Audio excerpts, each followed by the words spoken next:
உடல் உள்ளபடியே ஓய்வு தேவைப்படுது. ஆனால் மனதிற்கும் தமிழுக்கும் ஓய்வு தேவை. உங்களை எல்லாம் சந்திக்கிற இந்த நல்ல வாய்ப்பு கிடைத்தமைக்காக உள்ளபடியே அன்னை தமிழுக்கு என் நெஞ்சார்ந்த வணக்கங்களை, நன்றிகளை தெரிவித்துக் கொள்கிறேன். ஐயா நம்முடைய தலைமை உரையிலே பேசிய திரிகோணமலை தமிழ் சங்கத்தினுடைய தகுதி வாய்ந்த மாட்சிமை தாங்கிய தலைவர், மிகுந்த வணக்கத்திற்கும் மரியாதைக்குரிய பெரியவர் ஐயா திருமலை நவம் அவர்கள் அவருடைய பேச்சில் தன்னுடைய ஆற்றலான துயரத்தை இங்கே வெளிப்படுத்தினார். இந்த மண்ணில் தமிழ் என்ன நிலையில் இருக்கிறது? ஐயா, நீங்க திருகோணமலையை பத்தி மட்டும் அப்படி நினைக்காதீங்க. தமிழ்நாட்டிலேயே தமிழ் அந்த நிலைமையில தான் இருக்கு. தமிழ்நாட்டில் இப்போ நீங்கள் முன்னாடி என்னோட பழைய வீடியோ, ஒரு 10 வருஷம் முன்னாடி உள்ள என்னோட வீடியோ பார்த்தீங்கன்னா, நான் ராமாயணமும் மகாபாரதமும் மட்டும்தான் பேசுவேன். வேற சுத்த தமிழ் தவிர வேறு எதுவும் பேச மாட்டேன். இப்போ பேசுறது இந்த கலவரியல் தமிழ் கூட பேச மாட்டேன். நான் அப்படி பேசியிருந்தவன கொஞ்ச நாள்ல என்ன பண்ணாங்க, நகைச்சுவை சொன்னீங்கன்னா தான் பட்டிமன்றத்தை கூப்பிடுவாங்க, கொஞ்சம் நகைச்சுவை சொல்லுங்க. நாங்கள் அப்படியே மாறி கொஞ்சம் நகைச்சுவைக்கு வந்தேன். ஐயா நீங்க கொஞ்சம் சினிமா பாட்டு பாடினீங்களும் நல்லா இருக்கும்னு ஆரம்பிச்சாங்க.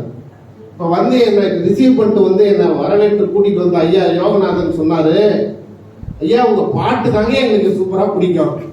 அப்ப இந்த பாடகரா மாத்திட்டாங்க. இப்ப நாங்க சினிமா தியேட்டர்ல நடக்கிற எல்லாம் இன்னும் கொஞ்ச நாள் பட்டிமன்ற நடுவர்லாம் மேக்கப் போட்டு டான்ஸ் எல்லாம் ஆரம்பம் போட இந்த பட்டிமன்றத்துல அந்த மாதிரி ஆயிடுச்சு நிலைமை. ஆனால் தயவு செஞ்சு நீங்க அந்த வருத்தம் மட்டும் படாதீங்க ஐயா, தலைவர் ஐயா, வருத்தப்படாதீங்க. தமிழையும் தமிழ் மாண்பையும் நீங்கள் இல்லாவிட்டால் நான் இல்லாவிட்டால் ஐயா, ஐயா இல்லாவிட்டால் இன்னும் ஒருவர், எவராலும் இந்த தமிழ் பேரினத்தினுடைய மாட்சிமையை மட்டும் கெடுத்துவிடவே முடியாது. என்னைக்கும் தமிழ் வாழ்ந்து கொண்டே இருக்கும். நீங்க கவலையே படாது, துளி கூட வருத்தப்படாது. நீங்க பேசும்போது உண்மையிலே கடவுள் சத்தியமா எனக்கு கண்ணு கலந்துச்சு. ஏன்னா நீங்கெல்லாம் தமிழ் மொழியை வச்சு வளர்க்கணும்னு நினைக்கிறீங்க. நான் தமிழை வச்சு காசாக்கி சாப்பிட்டு இருக்கிறேன். அதனால் சாப்பிடுகிற என்னால் நீங்கள் மனம் கலங்கி சொன்ன ஒரு வார்த்தை பெரிய பாதிப்பு எனக்கு ஏற்படுத்துச்சு. என்னன்னா இப்படி ஃபீல் பண்றாரே அப்படின்னு.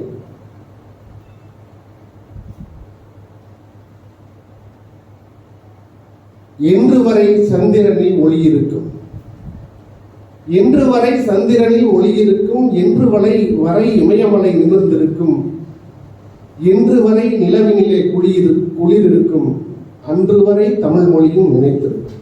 அந்த வரைக்கும் ஓமங்களிடை உயர்ந்து ஒரு தொலை விளங்கி ஏங்கொழி நீ ஞானத்து இருளகற்று மாங்கவற்று முன்னே தனியாடி வெங்கதுரோன் தேனையது தன்னேர் இல்லாத தமிழே அப்படின்னா சொல்லும் போதே உடம்பெல்லாம் சிலுக்குது. பார்த்தீங்களா? கதிர் வெடித்து பிழம்பு விழ கடல் குதித்து சூடாற்ற முதுமை மிகு நிலப்பரப்பின் முதற் பிறப்பு தோன்றி வர நதிவரமும் மலதரமும் நலமணத்து தமிழனங்கே பதிமதுரை பெருவழியில் பாண்டியர்கள் பார்த்தவளே, நின்னை நான் வணங்குவதும் நீ என்னை வாழ்த்துவதும் அன்னை மகற்கடையில் அழகு இல்லை என்பதனால் உன்னை வளர்த்து வரும் நின்புகர் திரும்புறவர் தன்னை வணங்குகிறேன் தமிழ் புலவீர் வாழ்கிறோன்னு அமெரிக்காவில் கலிபோர்னியா பல்கலைக்கழகத்தில் நான் நின்று பேசும்போது கீழே உட்கார்ந்து பார்க்கிற 200 தமிழர்கள் கண்ணிலே கண்ணீர் வருது. சார், தமிழ் என்னைக்கும் நிற்கும், நிலைக்கும், ஜெயிக்கும். வருத்தமே வேணாம். என்ன இன்றைக்கு காலமும் சூழலும் மனிதர்களை சுயநலவாதிகளாக மாற்றி இருக்கிறது. அவங்களுக்கே 1000 பிரச்சனை இருக்கு. இதுல மற்றவங்க விஷயத்தையும் இந்த மொழியின் மாண்பையும் பார்ப்பதற்கும் கேட்பதற்கும் அதற்காக உழைப்பதற்குமான மக்களுடைய நிலை கொஞ்சம் மாறி போச்சு. அவ்வளவுதான். அப்படி மாறி இருக்கிற கால சூழலும் வேகமாக ஓடிக்கொண்டிருக்கிற உலகத்தினுடைய ஓட்டத்திலும் கூட இத்தனை பெரிய நான் கூப்பிட்டு செந்தூரன்ட்ட சொன்னேன், இந்த மாதிரி நான் வரேன். உள்ளபடியே எனக்கு பெரிய ஷெட்யூல். நான் அங்கிருந்து ஆரம்பிச்சு வரிசையா மட்டக்களப்பு, இப்ப நான் ஜெஃப்னா போனேன். நாளைக்கு யாழ்ப்பாணத்துல எனக்கு வச்சிருந்த நிகழ்ச்சியை திடீர்னு எனக்கே தெரியாம மாத்திட்டாங்க. ஐபிசி தமிழ் தொலைக்காட்சிக்காரங்க. நான் இங்கிருந்து ஐயா யோகநாதன் கேட்டேன், எப்படி ஐயா திருகோணமலையிலிருந்து ஜாழ்ப்பாணம் போறதுக்கு பஸ் போடுங்க, இதை பண்ணலான்னு கேட்டுட்டே இருக்கும்போது இங்கிருந்து எனக்கு ட்ரெயின் டிக்கெட்டை கொழும்புக்கு போட்டு, கொழும்புல இருந்து ஃப்ளைட் டிக்கெட் ஜெஃப்னாவுக்கு போட்டு, ஜெஃப்னால இருந்து ஃப்ளைட் டிக்கெட் கொழும்புக்கு போட்டு, இதெல்லாம் நான் காலையில முடிச்சு பார்த்தா எல்லாம் என் ப்ரோக்ராம் மாற்றி வச்சிருக்கான். இவ்வளவு பிஸி ஷெட்யூல்லையும் எனக்கு எப்படியாவது திருகோணமலைக்கு வந்து உங்கள் முகங்களை எல்லாம் போயிடணும்னு பெரிய ஆசை இருந்தது. அதனால இங்க வந்துட்டேன். தமிழை கொண்டாடுகின்ற இடமாக இந்த இடம் இருக்கிறது. அதை விடவும் பெரிய சிறப்பு, நம்முடைய திருகோணமலை தமிழ் சங்கத்தினுடைய செயலாளர் மிகுந்த மரியாதைக்குரிய ஐயா திரு சி காண்டிபன் அவங்க கிட்ட நான் ஒரு 3 முறையோ 4 முறையோ தொலைபேசியில் பேசினேன். அவங்க இந்த தமிழின் மீதும், தமிழ் பேசுகிறவர்கள் மீதும், தமிழ் மொழியின் மீதும், தமிழ் பற்று என்கிற அந்த நிலையின் மீதும் அவர்கள் காட்டிய அந்த பெருமிதமும் பேரன்பும் பெருங்காதலும் உள்ளபடியே மெய்சிற்க வைத்தது. அவருக்கும் எனது வாழ்த்துக்களையும் வணக்கங்களையும் இந்த நேரத்தில் தெரிவித்துக் கொள்கிறேன். உங்களுடைய தமிழ் பணி ஐயா, தலைவர் ஐயா, நீங்களும் செயலாளரும் தயவு செஞ்சு ஒரு நிமிஷம் கூட இனிமேல் இந்த மாதிரி ஒரு சுண்ணக்கமா சொல்லாது, நினைக்காது. யார் வந்தாலும் தமிழ் வாழும், யார் வரலனாலும் தமிழ் வாழும். உங்களுக்கு பிறகும் 100 ஆண்டுகள் தமிழ் மொழி திருகோணமலையில் வானுயரம் உயர்ந்து நிற்கும் அப்படின்னு நம்புங்க. வைணவத்தில் சொல்லுவார்கள், அடியார்கள் வாழ, அரங்கநகர் வாழ, சடமோவன் தந்த நூல் வாழ, கடல் சூழ்ந்த மண்ணுலகம் வாழ, மணவாள மாமுனியே இன்னும் ஒரு 100 ஆண்டு வாழ்க. 100 ஆண்டு வாழும் திருகோணமலை தமிழ் சங்கம். 200 வருஷம் வாழும், கடல் உள்ள வரை வாழும். அதனால கலங்கவே வேண்டாம், பட்டிமன்றத்துக்குள்ள போயிடலாம். ஐயா சொன்ன மாதிரி எனக்கு ட்ரெயினுக்கு டைம் ஆயிரும்.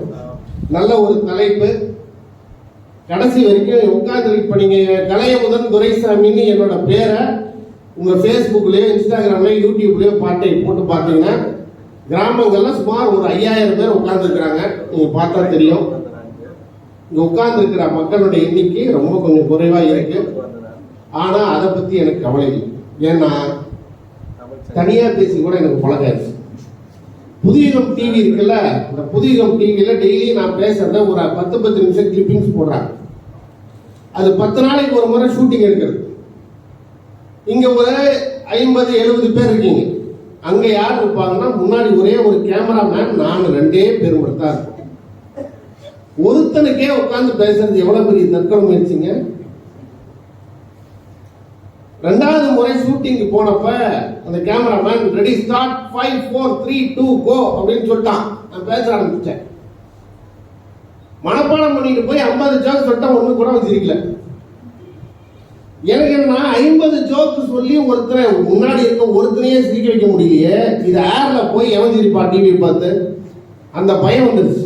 30வது ஜோக்கு நிறுத்த சொல்லிட்டேன். தம்பி கேமரா ஆஃப் பண்ணு, இறங்கி இந்த மைக்கெல்லாம் கட்டிட்டு அவன் கிட்ட போய் நின்று, என் தம்பி யாரு பெத்த பிள்ளையோ இவ்வளவு நேரம் கத்துனே, ஒரு ஜோக்குக்கு பாவப்பட்டு சிரிக்க கூடாதான்னு கேட்டேன். அவன் என்ன உத்து பார்த்துட்டு கேட்டான், கேரே கே போல் ரகா கூ. அவன் இந்திக்காரன், அது தெரியாம அவன் சிரிப்பான நான் என்ன செய்வேன். சில நேரத்துல இப்பதான் ரீசன்ட் டேஸ்ல அந்த கேமராமேன் என்ன செய்யறான், 5 4 3 2 1 கோ அப்படின்னு நான் பேச சொல்லிட்டு அப்படி சொல்லிட்டு அவன் கதவை சாத்தி விட்டு போயிடறான். தனியா தான் உட்காந்து பேசிட்டு இருக்கேன். அதனால தனியா பேசுற எனக்கு ஒரு 50 பேர் இருக்கிறதுல எந்த குழப்பமும் இல்லை. எண்ணிக்கையில் அல்ல வெற்றி, எண்ணங்களில் வெற்றி என்று நான் நினைக்கிறேன். எத்தனை பேர் அமர்ந்திருக்கிறார்கள் என்பதில் இல்லை, எப்படிப்பட்டவர்கள் அமர்ந்திருக்கிறீர்கள் அதுதான் சிறப்பு அப்படின்னு நான் நினைக்கிறேன். இன்னைக்கு நீங்க பாக்குற எல்லா விஷயமும் செல்போன்லயே வந்துருச்சு. மொபைல் இல்லாம வாழ முடியாது, அப்படி ஒரு நிலைமை ஆயிடுச்சு இல்லையா. இந்த செய்தி மட்டும் சொல்லிட்டு பட்டிமன்றத்துக்குள்ள போயிடுறேன். ஒரு 10 நாள் முன்னாடி சென்னை அமைச்சக்கரையிலமா ஒரு ஐடி கம்பெனியில வேலை செய்யற தம்பிக்கு வீடியோ கால் வந்திருக்கு. வீடியோ கால் தெரியுங்களா? தெரியுங்களா? எல்லாருக்கும் தெரியல. வீடியோ கால் வந்துச்சு. அவன் பேசிக்கிட்டே போய் வண்டி நிறுத்திட்டான். வண்டியில இருந்து சாவி எடுத்தான், நடந்து போனான். அவன் குடியிருக்கிறது 60 மாடி பிளாட், 36வது மாடியில குடியிருக்கிறான். போய் 36ஆம் நம்பர் பட்டன் அழுத்திட்டான். லிப்ட் போயிட்டு இருக்குது மேல. வீடியோ கால் பேசிட்டே இருக்கான். வீட்டுக்கிட்ட போய் காலிங் பெல் அடிச்சான். உள்ள இருந்து யாரோ ஒருத்தர் வந்து திறக்கணும்ல. யாரு? கல்யாணம் ஆயிடுச்சா உங்களுக்கு? ஆகலையா? அதான் தெரியல. யார் வந்து திறக்கணும்? ஒருத்தர் வந்து திறக்கணும்ல. அந்த அம்மாவுக்கு யாரோ வீடியோ கால் பண்ணியிருக்காங்க. அவங்களும் வீடியோ காலில் பேசிக்கிட்டே வந்து கதவுல திறந்து விட்டு யார் வந்தான்னு பார்க்காம உள்ள போயிட்டான். இப்ப இவன் ஒரு வீடியோ கால், அந்த அம்மா ஒரு வீடியோ கால். இவன் வீடியோ காலில் பேசிக்கிட்டே போய் சட்டை கட்டி பனியன் கட்டி ஷார்ட்ஸ் மாட்டிக்கிட்டு முகமெல்லாம் கழுவிட்டு வந்து டைனிங் டேபிள்ல உட்காந்துட்டான் சாப்பிட்றதுக்கு. அந்த அம்மா வீடியோ காலில் பேசிக்கிட்டே போய் தோசை கல்லில் தோசை ஊற்றி சட்னி அரைச்சி சாம்பார் வச்சு கொண்டு வந்து இவன் டைனிங் டேபிள்ல வச்சிருச்சு. இப்ப இவன் சாப்பிடணும். கொஞ்சம் தோசை எடுத்து சாம்பாரை தொட்டு வீடியோ காலில் பேசிக்கிட்டே வாயில போட்டான் பாருங்க. அப்பதான் அவனுக்கு ஒரு உண்மை தெரிஞ்சிருக்குது, நம்ம வீட்டுல சாம்பார் இவ்வளவு டேஸ்டா இருக்காதேன்னு. நிமிந்து பார்த்தான் சார். அவன் தோசை சாப்பிட்டு பக்கத்து வீடு, தோசை ஊத்தி கொடுத்தது பக்கத்து வீட்டுக்காரன் பொண்டாட்டி, சாப்பிட்டுட்டு இருந்தவன் பக்கத்து வீட்டுக்காரன் புரிச்ச. ரெண்டு பேரும் என்ன செய்யறதுன்னு தெரியாம ஒருத்தர் பார்த்துட்டாங்க. அவளும் நோக்கினாள், அண்ணனும் நோக்கினான். அந்த நேரம் பார்த்து காலிங் பெல் அடிச்சு ஒரிஜினல் வந்துட்டான். அவனுக்கும் ஒருத்தன் வீடியோ கால் பண்ணிட்டான். அவனும் வீடியோ கால்ல பேசிக்கிட்டே வந்து ஏற்கனவே தோசை சாப்பிட்டு உட்கார்ந்து இருந்தால அவனை பார்த்து சொன்னானா, I am extremely sorry sir, உங்க வீடுன்னு தெரியாம உள்ள வந்துட்டேன். இப்ப இந்த மாதிரி வாழ்றோம் நம்ம. அதனால போன்ல எல்லாமே இருக்கு. ஆனா இந்த மாதிரி 4 பேர் ஒன்னா உட்கார்ந்து ஒரு இடத்துல கூடி இந்த தமிழை கொண்டாடி பேசி தீர்த்து கழித்து தமிழ் வாழ்கன்னு சொல்லும் போது கிடைக்கிற பெருமிதம் அந்த போனை பார்த்துட்டு போறதுல என்னன்னு கிடைக்கும். நாளை தலைமுறை பிள்ளைகளுக்கு தமிழ் என்னன்னு கொண்டு போய் சேர்க்கிறீங்க. எனக்கு உண்மையிலேயே பெரிய சந்தோஷம் என்னன்னா, இவ்வளவு பேர்ல இங்க ஒரு 10 பேர் சின்ன பிள்ளைங்க உட்கார்ந்துருக்காங்க. அதுதான் எனக்கு பெரிய சந்தோஷம். அடுத்த தலைமுறை பிள்ளைகளுக்கு தமிழை கொண்டு போய் சேர்க்கிற அறப்பணியை செய்து கொண்டிருக்கிற நம்முடைய திரிகோணமலை தமிழ் சங்கத்துக்கு என் நெஞ்சம் நீக்கிற வாழ்த்துக்களை சொல்லி, ஒரு நல்ல பட்டிமன்றம். இன்றைக்கு கால சூழ்நிலையில பட்டிமன்றங்கள் முன்னாடி எல்லாம் ராமாயணம் மகாபாரதம் பேசிட்டு இருந்தாங்க. நான் கூட முன்னாடி எல்லாம் பேசிட்டு தான் இருந்தேன். அப்புறம் என் சிலபஸை மாற்றி விட்டாங்க. இப்ப எல்லாம் இந்த தலைப்பை நான் சொல்லும் போது செயலாளர்கிட்ட சொன்னேன், ஐயா நீங்க வேணா யூடியூப்ல பாருங்க, ஏன் நான் பேசுற பெரும்பாலான பட்டிமன்றம் என்ன தலைப்பு சொல்றான், குடும்பத்தின் பிக் பாஸ் கணவனா மனைவியா இப்படிதான் பேசுறோம். ஐயா என்ன நினைச்சாங்கன்னு தெரியல, இவன் என்ன பிக் பாஸ் அது இதுலாம் சொல்றான், அதை கொஞ்சம் மாடிஃபை பண்ணிக்கொண்டு கௌரவமா சொல்லியிருக்காரு. என்னது, குடும்பத்தை அதிகம் தாங்கி நிற்பவர்கள் ஆண்களா பெண்களா, இதே தான் நானும் சொன்னேன். ஆனா அதை அவர் கொஞ்சம் பட்டும் படாம சொல்லியிருக்காரு. இதை வேற மாதிரி சொல்லணும்னா எப்படி சொல்லலாம், கல்யாணம் பண்ணா ஆம்பளை விளங்குவானா விளங்க மாட்டான், புழைக்க வழி இருக்கா இல்லையா. இப்ப இங்க இவ்வளவு பெண்கள் இருக்கிறீங்க, ஒரு பாதி பேர் சரிசமமா இருக்கீங்க. நான் உங்களை எல்லாரும் ஒரு கேள்வி கேட்கிறேன், இத்தனை பெண்களில் எத்தனை பேர் உங்கள் கணவருடைய போட்டோவை உங்க செல்போன்ல டிபியா வச்சிருக்கீங்க? யாரா வச்சிருக்கீங்களா? ஒரு அம்மா நினைக்கிறாங்க அந்த ஆளை நான் வீட்டுல வச்சிருக்கிறதே பெருசு, இதுல டிபியா வேற வைக்கணும். ஆனா இன்னைக்கு திருமண பந்தம் என்ற ஒன்று இல்லாமல் ஒரு வாழ்வு முழு நிறைவை எட்டாது. வாலிபங்கள் ஓடும் வயதாக கூடும், ஆனாலும் அன்பு மாறாதது. மாலையிடும் சொந்தம் முடி போட்ட பந்தம் பிரிவென்னும் சொல்லே அறியாதது. அழகான மனைவி அன்பான துணைவி அமைந்தாலே பேரின்பமே. மடி மீது துயில சரசங்கள் பயில மோகங்கள் ஆரம்பமே. நல்ல மனையாளின் நேசம் ஒரு கோடி, நெஞ்சம் எனும் வீணை பாடுமே தோடி. சந்தோஷ சாம்ராஜ்யமே கல்யாண மாலை கொண்டாடும் பெண்ணே, என் பாட்டை கேளு உண்மைகள் சொன்னேன் சுதியோடு நயம் போலவே. இணையாகும் துணையாகும் சம்சார சங்கீதமே.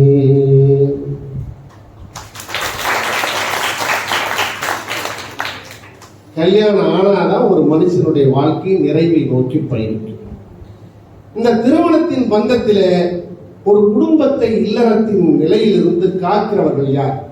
அதுல முதன்மையானவர்கள் யார்? ஒரு குடும்பத்தை தாங்கி பிடிக்கிற பெரும்பான்மையான பலம் யாருடையது? அது ஆண்களுடையதா பெண்களுடையதா? சார், பெண்கள்லாம் டம்மி பீஸ் சார், ஆண்கள் தான் சார் கில்லி அப்படின்னு சொல்லி இந்த விவாதத்தை தொடங்கி வைக்க, உள்ளபடியே எனக்கு ஒரு பெரிய சந்தோஷமும் மகிழ்ச்சி என்னன்னா, என்னோட ஃபேஸ்புக்கு, என்னோட வாட்ஸ்அப் ஸ்டேட்டஸ்லாம் நான் போட்டேன்னா, நான் இப்போ அப்படியே பயணத்திலே தானே இருக்கேன், எவ்வளோ பேர் பார்க்குறாங்க அப்படின்னு பார்ப்பேன். என் வாட்ஸ்அப் ஸ்டேட்டஸ் குறைஞ்சபட்சம் ஒரு 3000 பேர் பார்க்குறாங்க. இதில் எப்போ நான் ஸ்டேட்டஸ் போட்டாலும் அந்த படத்துக்கு கீழே நான் ஒரு பாட்டு பாடியிருந்தாவோ, ஒரு செயல் சொல்லியிருந்தாவோ, ஒரு செய்தி சொல்லியிருந்தாவோ, நான் ஒரு அமெரிக்காவில் பேசியிருந்தாவோ, ஒரு மலேசியாவில் பேசியிருந்தாவோ, எங்கே நான் பேசினாலும், எங்கே நான் இதை போட்டிருந்தனாலும் அதுக்கு கீழே உடனடியாக வாழ்த்துன்னு சொல்லி போடுறவங்களுடைய எண்ணிக்கை ஒவ்வொரு நேரத்துக்கு ஒரு மாதிரி மாறும். ஆனால் இலங்கையிலிருந்து எப்போதும் என்னோடே பயணித்துக் கொண்டிருக்கிற ஒரு அற்புதமான நல்ல மனிதர், மற்றவங்க செய்கையை பாராட்டுறதுக்கு ஒரு நல்ல மனசு வேணும். அந்த ஒரு நல்ல பாராட்டுதல்களுக்கு சொந்தக்காரர், பழகுதற்கு இனிய பண்பாளர் நம்முடைய ஐயா திரு ஆசிரியர் பெருந்தகை யோகநாதன் அவர்கள் அந்த வகையில் எனக்கு ஒரு பெரிய நட்பு அவரோட. அவரை முதலாவதாக இந்த வாதத்தை தொடங்கி வைத்து அன்போடு அழைக்கிறேன். வாங்க ஐயா. பாட்டெடுத்த தமிழுக்கும் வணக்கம் கூறி, தமிழர்கள் எங்கெங்கெல்லாம் வாழுகின்றாரோ அங்கெல்லாம் தேடி தமிழை கொண்டு செல்லுகின்ற எங்களுடைய நடுவர் அவர்களே மற்றும் அன்பான இலக்கிய உறவுகளே, நாங்கள் எந்த அளவுக்கு அவருக்கு ஈடு கொடுத்து பேசப் போகின்றோம் என்று எனக்கு விளங்கவில்லை. இருந்தாலும் நாங்கள் எங்களாலே முடிந்தவற்றை செய்யலாம் என்று எங்களுடைய அணி வீரர்கள் தயாராக இருக்கின்றார்கள். அனைவரையும் இந்த நேரத்திலே பிடித்தவராக என்னுடைய விடயத்துக்கு வருகின்றேன். பொதுவாக இல்லறம் என்பது நல்லறமாக வேண்டுமாக இருந்தால் அந்த குடும்பத்தை தாங்கி நிற்கின்றவர்கள் ஆண்களாக இருக்க வேண்டும் என்று நான் மட்டும் சொல்லவில்லை, இஸ்லாமும் இதைத்தான் சொல்லுகிறது. அந்த அளவுக்கு ஒரு சிறப்பான ஆண்கள் அந்த அணியை, அதாவது குடும்பத்தை, குடும்ப பாரத்தை சுமக்கின்றவர்கள், இறுதி வரை சுமக்கின்றவர்கள் எப்பொழுதும் ஆண்களாக இருக்கின்றார்கள். ஒரு குடும்பத்தில் அவசர தேவை வந்து விட்டது, கடன் வாங்குவோம். பக்கத்தில் ஒரு இல்லறத்திலே வாழுகின்ற ஒரு கணவன் உடனடியாக போய் தன்னுடைய பேர்லாம் கடன் வாங்குவார். கடைசி வரைக்கும் மனைவி தன்னுடைய பேர்ல கடன் வாங்குவதாக வரலாறு இல்லை. ஏன்னா கணவன் தன்னுடைய பேர்ல கடனை வாங்குவார். அதே விட தன்னுடைய சொத்துக்களை, தன்னுடைய காணி பூமி எல்லாவற்றையும் எழுதுவதாக இருந்தால் தன்னுடைய மனைவிக்கு எழுதுவார், தன்னுடைய குழந்தைகளுக்கு எழுதுவார். இதை நீங்கள் இந்த இடத்திலே குறித்து வைத்துக் கொள்ளுங்கள். பொதுவாக சொல்வார், கடன் வாங்குவதாக இருந்தால் தன் பெயரிலும், கடன் வாங்குவதாக இருந்தால் தன் பெயரிலும், ஒரு இடம் வாங்குவதாக இருந்தால் தன் மனைவி பேரிலும் வாங்குறான். அது யாரா முடியும்? ஒரு ஆண் தானே செய்யறான். அதான் ஐயா சொல்றாங்க, உத்து பார்த்துருந்தீங்களா ஒன்னாவாது. நல்ல ஒரு கைத்தட்டு கொடுங்க பார்ப்போம். ஆமா, அது மட்டுமல்ல, ஒரு குடும்பத்திலே பெரிய குடும்பமாக இருந்தால் அடிக்கடி சண்டைகள் வரும். சண்டைகள் வந்து மனைவியினுடைய பக்கத்தில் உள்ளவர்கள் எல்லோரும் ஒரு பக்கமாக சேர்ந்து விடுவார், மனைவியும் அந்த பக்கத்திலே போய் சேர்ந்து விடுவார். ஆனால் கணவன் மட்டும் கடைசி வரைக்கும் அந்த உறவுகளை தாங்கி நிற்கின்றவன் ஒரு கணவன் அல்லது ஒரு ஆண்மகனாக தான் இருப்பான் என்றதில் எதிரி சந்தேகம் இல்லை.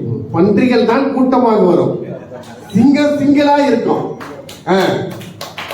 உங்களுக்கு விளங்குது. நால்வருடைய முகங்களையும் பார்க்கின்ற போது இவர்கள் குடும்பத்தை எவ்வாறு தாங்குகின்றார் உங்களுக்கு நான் சொல்ல வேண்டிய அவசியம் அவருடைய முகங்களே காட்டிக் கொள்கின்றது. நான் அந்த 4 பேரையும் பார்க்கிற போது அவங்க வீட்டுக்காரரை பத்தி தான் நினைக்கிறேன்.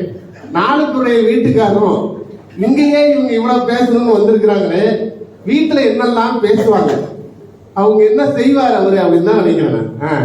அது மட்டுமில்லை, எனக்கு அந்த வைரமுத்துவல்ல முத்துக்குமாருடைய கவிவரிகள் தான் ஞாபகம் வருகின்றது. கடவுளிடம் கருவறை கேட்டேன், உன்னை சுமக்கவா, அந்த அளவுக்கு அந்த குடும்பத்தை தாங்குகின்ற இதை விட நான் நினைக்கிற இந்த காதல் வரிகள் இந்த உலகத்தில் எந்த கவிஞர்களாலும் சொல்லியிருக்க முடியாது, சொல்லவும் முடியாது. அந்த அளவுக்கு முத்துக்குமார் ஒரு முக்கியமான கவிஞர். அந்த அளவுக்கு ஒரு பெண்மையை எவ்வாறு ஒரு ஆண்மகன் தன்னுடைய கருவறை கேட்கிறான் கடவுளிடம், இது உண்மையிலே ஒரு அற்புதமான ஒரு விடயமாக இருக்கின்றது.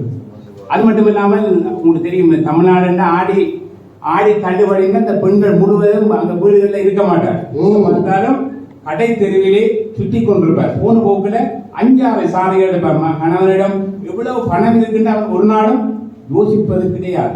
ஆனா இவன் அங்க அவனுக்கு ஒரு பெரிய திண்டாட்டம். என்னட்ட இருக்கிற பணம் கொஞ்சமா இருக்கு, இவன் போன என்னன்னா இந்த புடவை கடைக்காரங்கள் பாவம் இந்த பெண்கிட்ட கேட்டா சொல்லுவாங்க, 5 புடவையே எடுக்கிறீங்க, அந்த புடவை எங்களை நம்பித்தானே கடவுள். நல்ல ஒரு சிந்தனை, அருமையான சிந்தனை. ஆனா இங்க கணவன் திண்டாடி கொண்டிருப்பான், என்ன செய்கிறேன். அதே போல நீங்க பாருங்க, புடவை கடைக்காரன் பாவம் இல்லையா, இப்போ உடவை கடையில வேலை செய்யற பையன் ஒருத்தர் இருப்பான் பாருங்க, அவனை மாதிரி உலகத்துல கொடும் பாவி அவனும் இல்லை. ஏன்னா அவன்கிட்ட போய் நின்றுட்டு இந்த கலர்ல அந்த டிசைன்ல இந்த பூ போட்ட ஒரு புடவை எடுன்னா அவன் எங்க போவான்? அவனால் தயார் பண்றான். ஆனா அந்த மாதிரி நேரத்துல அவன் தைரியத்தை எப்படி வரவழைச்சுமான்னா, இந்த அம்மாவோட புருஷன் அங்க ஒரு ஸ்டூல் போட்டு உட்காந்துருப்பான், பாவமா உட்காந்துருப்பான் ஒரு ஜீவன். அவனை பார்ப்பான், ஒரு 2 மணி நேரம் புடவை எடுக்கிறதுக்குள்ளேயே நம்மளை இந்த பாடுபடுத்துது, அவன்லாம் என்ன பாவம் அப்படின்னு அவனை பார்த்து தைரியம் வரவழைச்சுக்குவான். அடுத்தது நீங்க இந்த திருமண மண்டபத்துல பாருங்க, பெண்கள் பூசி மெழுகி கண்ணுக்கு மையிட்டு அங்கே இந்த கண்ணார வடிஞ்சு கொண்டு அவள் அந்த கோலத்தில் அவர் நிற்பார். அந்த மூலையில ஒரு தேடுவாரற்ற ஒரு நிலையில கணவன் அங்கு நிற்பார். என்று சொன்னா இந்த சகல பொறுப்புகளையும் தாங்கினா இந்த திருமணத்தை நல்ல முறையில செய்து முடிக்க வேண்டும், அதுக்குரிய நிதியை திரட்ட வேண்டும் என்பது சகல சிந்தனைகளும் அந்த கணவனிடம் மாத்திரம், ஆண்களிடம் மாத்திரம் தான் இருக்கு. ஐயா, உங்க காலத்துல திருமணத்துல மனைவியை எப்ப பார்ப்பீங்க? ஜாதி கட்டுறதுக்கு முன்னாடியா இல்ல அதுக்கு முன்னாடி எப்ப பார்ப்பீங்க?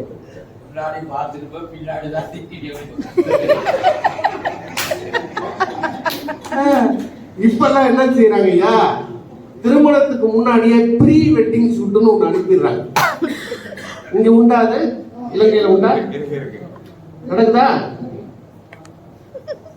கொஞ்ச நாள் முன்னாடி ஒரு ப்ரீ வெட்டிங் ஷூட்டுக்கு போய் ஒரு போட்டோக்காரன் போஸ் கொடுக்க சொல்லியிருக்கிறான், பொண்ணையும் பையனையும். இப்படி கொடு, இப்படி நில்ல, இப்படி சாஞ்சிக்கோ, இப்படி இரு. அந்த மாப்பிள்ளை பையனுக்கு போஸ் கொடுக்க தெரியல. போட்டோக்காரனே போய் போஸ் கொடுக்கறது எப்படி கத்து கொடுத்துருக்கான். திரும்ப வரும்போது மாப்பிள்ளை மட்டும் தனியா வந்திருக்கான். ஏன்டான்னு கேட்டிருக்காங்க. போஸ் கொடுத்தவன் கூட்டிட்டு போயிட்டான். நீங்க முன்னாடி மாதிரி எல்லாம் அம்மாவுக்கும் பிள்ளைக்கும் எல்லாம் வித்தியாசம் இல்லைங்க. இப்ப பொண்ணுக்கு என்ன மேக்கப் போடுறாங்களோ அதே மேக்கப்ப பொண்ணோட அம்மாவுக்கும் போட்டு கூட்டுறாங்க. சில நேரத்துல பொண்ணோட பாட்டிக்கும் போட்டு கூட்டுறாங்க. பாட்டி, அம்மா, பொண்ணு 3 பேரும் குத்தாட்டம் ஆடிட்டு வராங்க பாட்டு போட்டு. பாக்குறீங்களா ஐயா? நீங்க எல்லாம் அவசரப்பட்டு கல்யாணம் பண்ணிட்டீங்க ஐயா, இந்த வாய்ப்பு எல்லாம் மிஸ் பண்ணிட்டீங்க. நான் ஒரு 10 நாள் முன்னாடி ஒரு கல்யாணத்துக்கு போய் புகையை கிளப்பி விட்டாங்க. ஐயரு கெட்டிமான வாசிக்கிறாங்க. புகையில குத்து மதிப்பா எடுத்துட்டு போய் தாலிய பொண்ணோட சித்தியில கழுத்துல கட்டிவிட்டான் மாப்பிள்ள. புகை விலகிட்டு பார்த்தா பொண்ணு சித்தி கழுத்துல தாலி இருக்கு. அப்புறம் எல்லாம் சொன்னாங்க, சரி கட்டி கொடுத்துரு தம்பி, கட்டி கொடுத்துருமா, தாலி மாத்தி கட்டிக்கலாம். மாப்பிள்ள தயாரா இருக்கான், சித்தி தயாரா இல்லை. கட்டினது தான் மாத்த முடியாதுன்னு சொல்லிடுச்சு. அப்புறம் வேற மாதிரி ஓடிட்டு இருக்குது. அதே போல ஒரு நண்பனுக்கு துன்பம் வந்தால் உடனடியாக தன்னுடைய இருக்கின்ற பணத்தை கொடுத்து உதவி செய்கின்றவன் ஒரு ஆண்மகனாக தான் இருப்பான். நிச்சயமாக ஒரு பெண் தன்னுடைய தோழிகளுக்கு கடன் உதவி செய்ய மாட்டான். ஏன்னு சொன்னா அந்த டைம்ல கேட்பான். எல்லாருக்கும் அவரிடம் ஒரு வார்த்தையே, அதுக்கு மட்டும்தான் அவர்கிட்ட கேட்கிறது. அந்த அளவுக்கு துணிந்து, அதாவது ஆண்கள் உதவி செய்கின்ற மனப்பாங்கு கொண்டவர்கள், நிச்சயமாக குடும்பத்தை தாங்கி நிற்கின்றவர்கள் ஆண்கள் தான். அதில் எதுவித அதை உதாரணமாக சொல்லுவார்கள், இந்த உலகத்தில் போர் நடந்து கொண்டிருக்கின்றது. இந்த போரை முன்னின்று நடத்தி அதை தலைமையேற்று அந்த நாட்டை, வீட்டை மட்டுமல்ல நாட்டையும் அந்த எதிரிகளை விழுந்து காப்பாற்றோடு நிற்கின்ற ஒவ்வொருவரும் நிச்சயமாக ஆண்களாக இருப்பார். நிச்சயமாக இந்த போர்க்களத்தில் பெண்கள் நிற்கலாம், ஆனால் அந்த போருக்கு தலைமை தாங்குகின்றவர்கள் நிச்சயமாக ஆண்களாகத்தான் இருப்பார். அந்த வகையிலே ஆண்கள் அணி ஒரு பலமான அணி. அந்த வகையிலே வீட்டில் நடக்கின்ற ஒவ்வொரு விடயங்களையும் சில நேரம் பார்த்தா கணவனை தெரியாமல் மனைவி ஏராளமான கடன் வாங்கியிருப்பாள். அன்றி பகல் முழுவதும் சமைக்காமல் அவள் விழுந்து கிடந்து அழுது கொண்டிருப்பாள். அந்த நேரத்தில் கணவன் சொல்லுவான், நீ ஏன் கவலைப்படுற, நான் இருக்கிறேன் என்று சொல்லி மனைவியை ஆறுதல்படுத்துகின்ற ஒருவர் நிச்சயமா ஒரு ஆண்மகனாகத்தான் இருக்க முடியும். அந்த வகையிலே நேரத்தை கருதி கொண்டு என்ன நிறைய பேர் பேசியிருக்கிறார்கள். என்னுடைய நடுவர் அவர்களும் செல்ல வேண்டும். நான் இப்ப நடுவரை சந்திப்பதற்காக கிட்டத்தட்ட ஒரு 3/4 மணித்தியாலம் அவரும் சுத்தினார், நானும் சுத்தி கடைசியில காபர் ரோட்ல கிட்டத்தட்ட 1 மணித்தியாலம் நாங்கள் இருவரும் சந்திக்காமல் அவரும் தேடி நானும் தேடி கடைசி ஒரு அளவாக திடீர்னு பார்த்தேன். என்னுடைய வீட்டுக்கு போற அந்த ஒழுங்க வாசல்ல அவருடைய வாகனம் நிற்கிறேன். அந்த அளவுக்கு இவருடைய நினைவுகள் நினைக்கிற ஒரு 2 வருடத்துக்கு முதல் எங்களுடைய நூலக மண்டபத்தில் இவரோடு இணைந்து பட்டிமன்றம் செய்த அந்த இனிய நினைவுகள் என்று மனதில் இருக்கின்றது. அந்த வகையிலே குடும்பத்தினுடைய சுமையை அதிகமாக தாங்கி இருக்கின்றது. தாங்குகிறார்கள் தான் அதிகம் அந்த சொல்ல பார்க்கும்.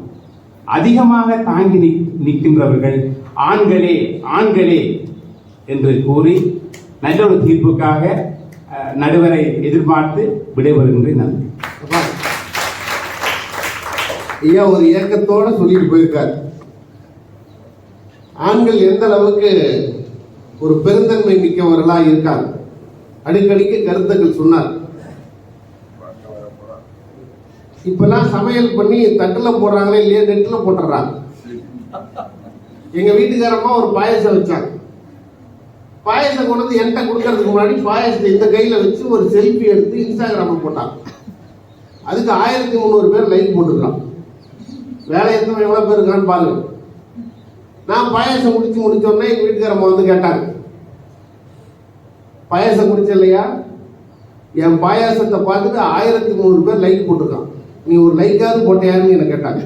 நான் சொன்னேன், அவன் 1300 பேரும் பாயாசத்தை போட்டோலாம் இன்ஸ்டாகிராம்ல பார்த்தவன், நான் மட்டும்தான் குடிச்சவன். பார்த்தவன் லைக் போடுறதுல அர்த்தம் இருக்குது. அந்த தண்டனை அனுபவிச்சு நான் ஏன் குடிக்கணும் லைக் போடணும்? இதுதான் ஆண்களுடைய பெருந்தன்மை. ஐயா சொல்லியிருக்கான். இந்த பக்கத்துல இருந்து பெண்களே என்கின்ற அணியில் விவாதத்தை தொடங்கி வைக்க உண்மையிலேயே ரொம்ப சித்ததா இருக்கிறதுனால கண்டுபிடிக்க முடியல. கவிச்சுடர் சிவரமணி அம்மையார் அவர்களை வாங்கம்மா. அமுதினின் இனியது ஆழ்வதில் பெரியது இனியது பேசிடும் இன்பத் தமிழே. என் தாய் தந்தது தமிழுதிரம், தமிழோடுதான் என் சரீரம், தமிழுக்கே என் முதல் வணக்கம்.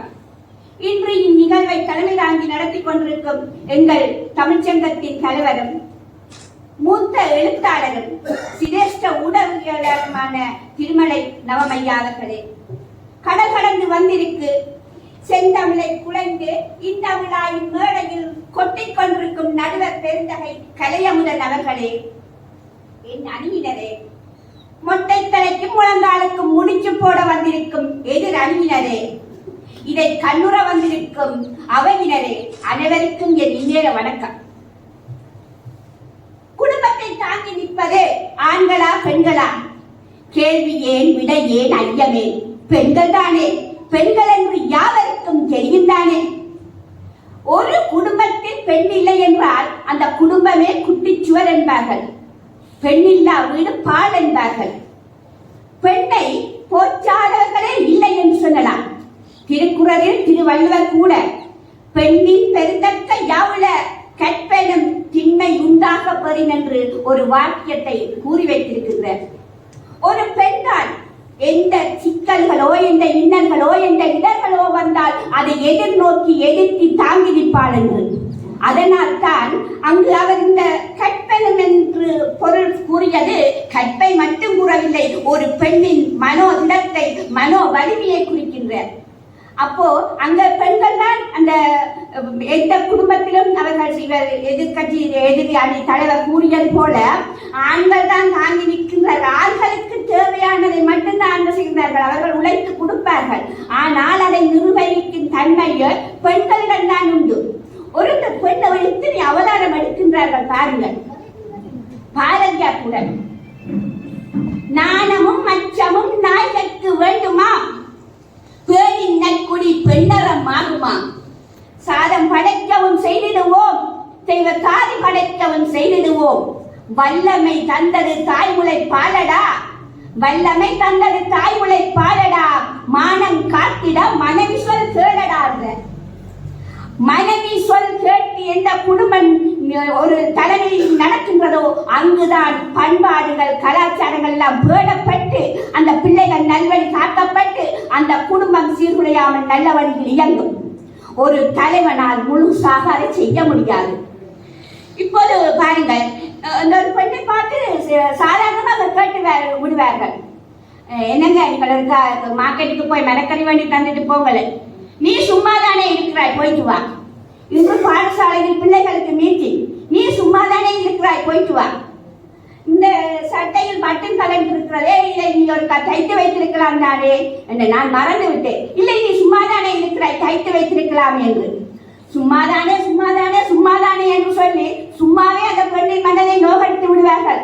அப்போது ஆட்டா கடைசியில் அந்த பெண்ணும் கேட்பாள், நான் சும்மாதானே இருக்கிறேன், நீங்கள் ஒரு நாள் இல்லை வேண்டாம் ஒரு பொழுது எங்களுடைய கடமைகளை நீங்கள் செய்து பாருங்கள், அப்போது தெரியும் என்று.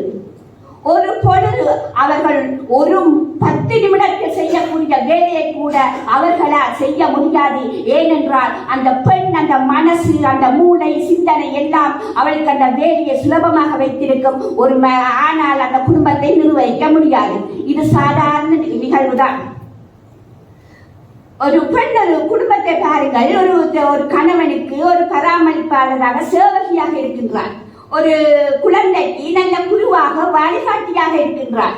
ஒரு மாமன் மாமிக்கு பராமரிப்பாளர் என்று இருக்கின்றார். இவ்வளவு பேருக்கு உணவு சமைத்து கொடுப்பதால் அவள் சமய வல்லுநராக இருக்கின்றார். அது மட்டுமா, அந்த குடும்பத்துக்கு இன்னல் என்று வரும்போது இவர் கூறுகின்ற நண்பர்கள் பணம் கொடுப்பார்கள். அவர்களுக்கு கடன் மனைவி வேண்டுவாள், கணவன் கட்ட வேண்டும் என்று.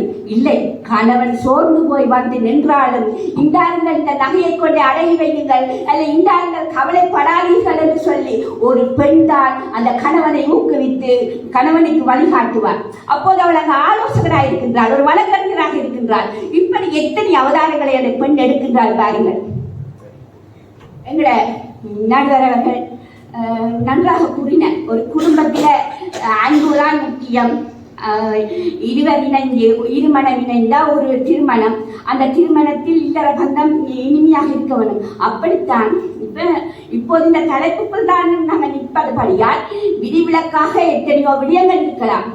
ஆனால் ஒரு குடும்பத்தை பொறுத்தவரையில பெண்கள் வந்து எதிர்பார்ப்பது ஒரு கணவனுடைய அன்பை மட்டும்தான்.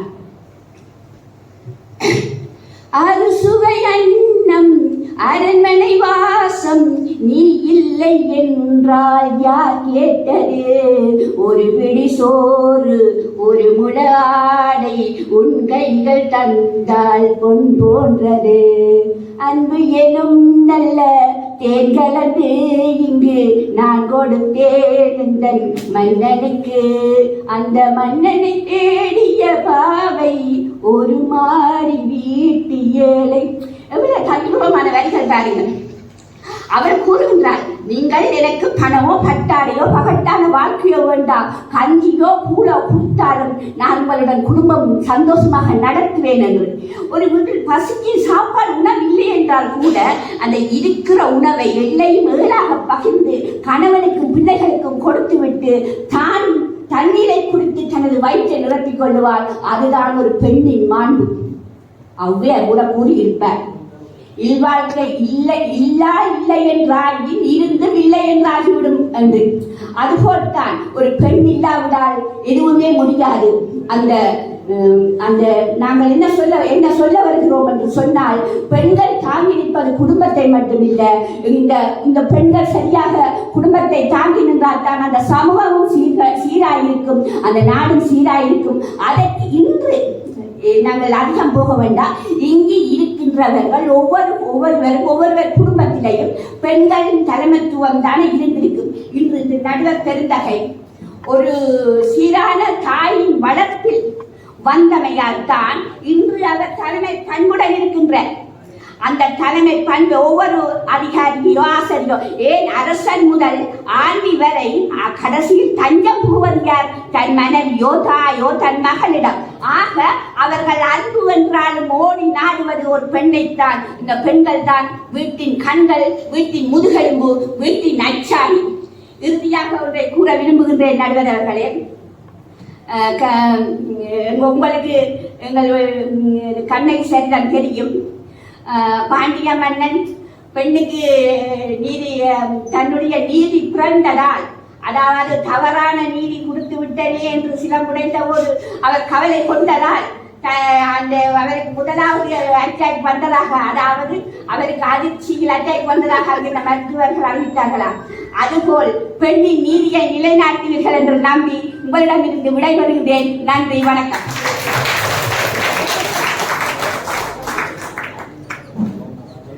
அப்படியெல்லாம் நான் சாகணும்னா 365 நாள்ல 300 நாள் சாகணும். ஆண்களே என்கின்ற அணியில் இருந்து ஐயா திரு ஊடக கல்வி அலுவலகம் ஆசிரிய ஆலோசகர் ஐயா திரு ரவீந்திரன் அவர்களை அன்போடு அழைக்கிறேன். அறிவுமிக்க ஆண்டோர் சபையில் வீட்டிற்கும் நடுவர் பெருமக்களும் பார்வையாளர்களாக வந்திருக்கின்ற அறிவுமிக்க சான்றோர்களே, என் அணியின் சான்றோர்களே, எதிரணியின் சான்றோர்களே, அனைவருக்கும் இனிய மாலை வணக்கம். எனக்கு முன் குடும்பத்தை பெரிதும் தாங்கி நிற்பவர்கள் பெண்களை என்ற அணியில் சகோதரி சிவரமணி அவர்கள் பேசுகின்ற பொழுது உண்மையெல்லாம் சொல்லிக் கொடுப்போம். அதாவது பெண் இல்லா வீடு பாடு என்று சொன்னார். உண்மைதான். பெண் என்றால் பேயும் இறக்கும், இனம் இனத்தோட தானே செய்யும். பெண் என்றால் பேயும் இறக்கும், இனம் இனத்தோட தானே செய்யும். ஆகவே வீடு பாடத்தானே போகும். ஒரு நிர்வாகத்திலே ஒரு குடும்பத்தை தாங்கி நிற்பவர்கள், பெரிதும் தாங்கி நிற்பவர்கள் ஆண். ஆண் என்றால் தந்தை. தந்தை தான் குடும்பத்தை தாங்கி நிற்கின்றார். அந்த தந்தையினுடைய அந்த வாழ்க்கை முழுவதுமே 10 மாசம் குழந்தையை தாய் சுமக்கலாம், ஆயுள் முழுவதும் அந்த குழந்தையையும் மனைவியையும் சுமந்திருப்பவன் ஆண் என்றால் அது மிகையாகாது. உண்மை. இது எல்லோருக்கும் தெரிந்த விடயம். ஏனோ அவர்கள் இதை மறந்து பேசிக் கொண்டிருக்கிறார்கள் என்பது எனக்கு தெரியவில்லை. வள்ளுவரே சொன்னார், ஒரு குடும்பத்தினுடைய முன்னேற்றமே அம்மா ஆண்தான். இந்த பொழுதில் பெரிதுவக்கும் தன் மகனை சான்றோர் என கேட்டதாய். உடனே நீங்களும் அங்கு சான்றோர் என கேட்டதாய் பிடித்தாரி என்று கேட்கிறதுக்கு மட்டும்தாரியம்மா. நீங்க உருவாக்கினவன் ஆணல்லோ, கேட்ட தாய் தான் நீங்க, உருவாக்கவில்லை. அவனை சான்றோனாக உருவாக்கினது ஆண் அல்லவா? யோசிச்சு பாருங்க. அதான் சொன்னார், மகன் தந்தை காட்டு உதவி. அந்த தந்தை தான் மகனை பெரிதவனாக்கி வைக்கிறார்கள். நீங்க கேட்கறதுக்கு மட்டும்தான் கேட்கிறீங்க. ஒரு நிர்வாகத்தை ஒரு பெண் சிறப்பாக கொண்டு போறார், பாடசாலை அதிபர். பாடசாலையில் இருக்கிற பெற்றோருக்கு எல்லாம் சரியான ஆசை, நிர்வாகம் சிறப்பாக, அவ்வளவு ஸ்ட்ரிக்ட். அப்போ அவர்களுக்கு போய் அவரை பெற்றோர்கள் கேட்டார்கள், நீங்கள் இவ்வளவு சிறப்பாக நிர்வாகத்தில் நடக்கிறீர்களே, இந்த தைரியம் உங்களுக்கு எப்படி வருகிறது? உடனே அவர் லாட்சியத்தை வந்து பார்த்துட்டு நிமிந்து பார்த்துங்க, என்னத்துக்கு லாட்சியத்தை வந்து பார்க்கிறான்னு பார்த்தா அதுக்கு அவர்கிட்ட போட்டோ, புருஷன் போட்டோ. அந்த இடத்துல நிர்வாகத்தை தைரியமா நடத்துறதுக்கு அங்க சக்தி விட்டு கொண்டிருக்கிற வரையும் அவனை புருஷனாக ஆழ்ந்தான். ஏன்னா அவரை பார்த்தோடனே இவருக்கு ஆத்திரம் வந்துடும். அந்த ஆத்திரத்துல அந்த நிர்வாக கட்டுப்பாடு எல்லாம் மாறுது. ஆகவே ஒரு குடும்பத்தை தலைமை தாங்கி நடத்துகின்ற பொறுப்பிலே மிகவும் பெரிய பொறுப்பாக இருப்பவர்கள் தந்தை. ஒரு கல்லூரியிலே மாணவர்கள் படித்துக் கொண்டிருக்கின்ற பொழுது அந்த கல்லூரியின் வெளியிலே நிறைய பெரிய வசதியான ஒரு பெரிய பாடசாலை.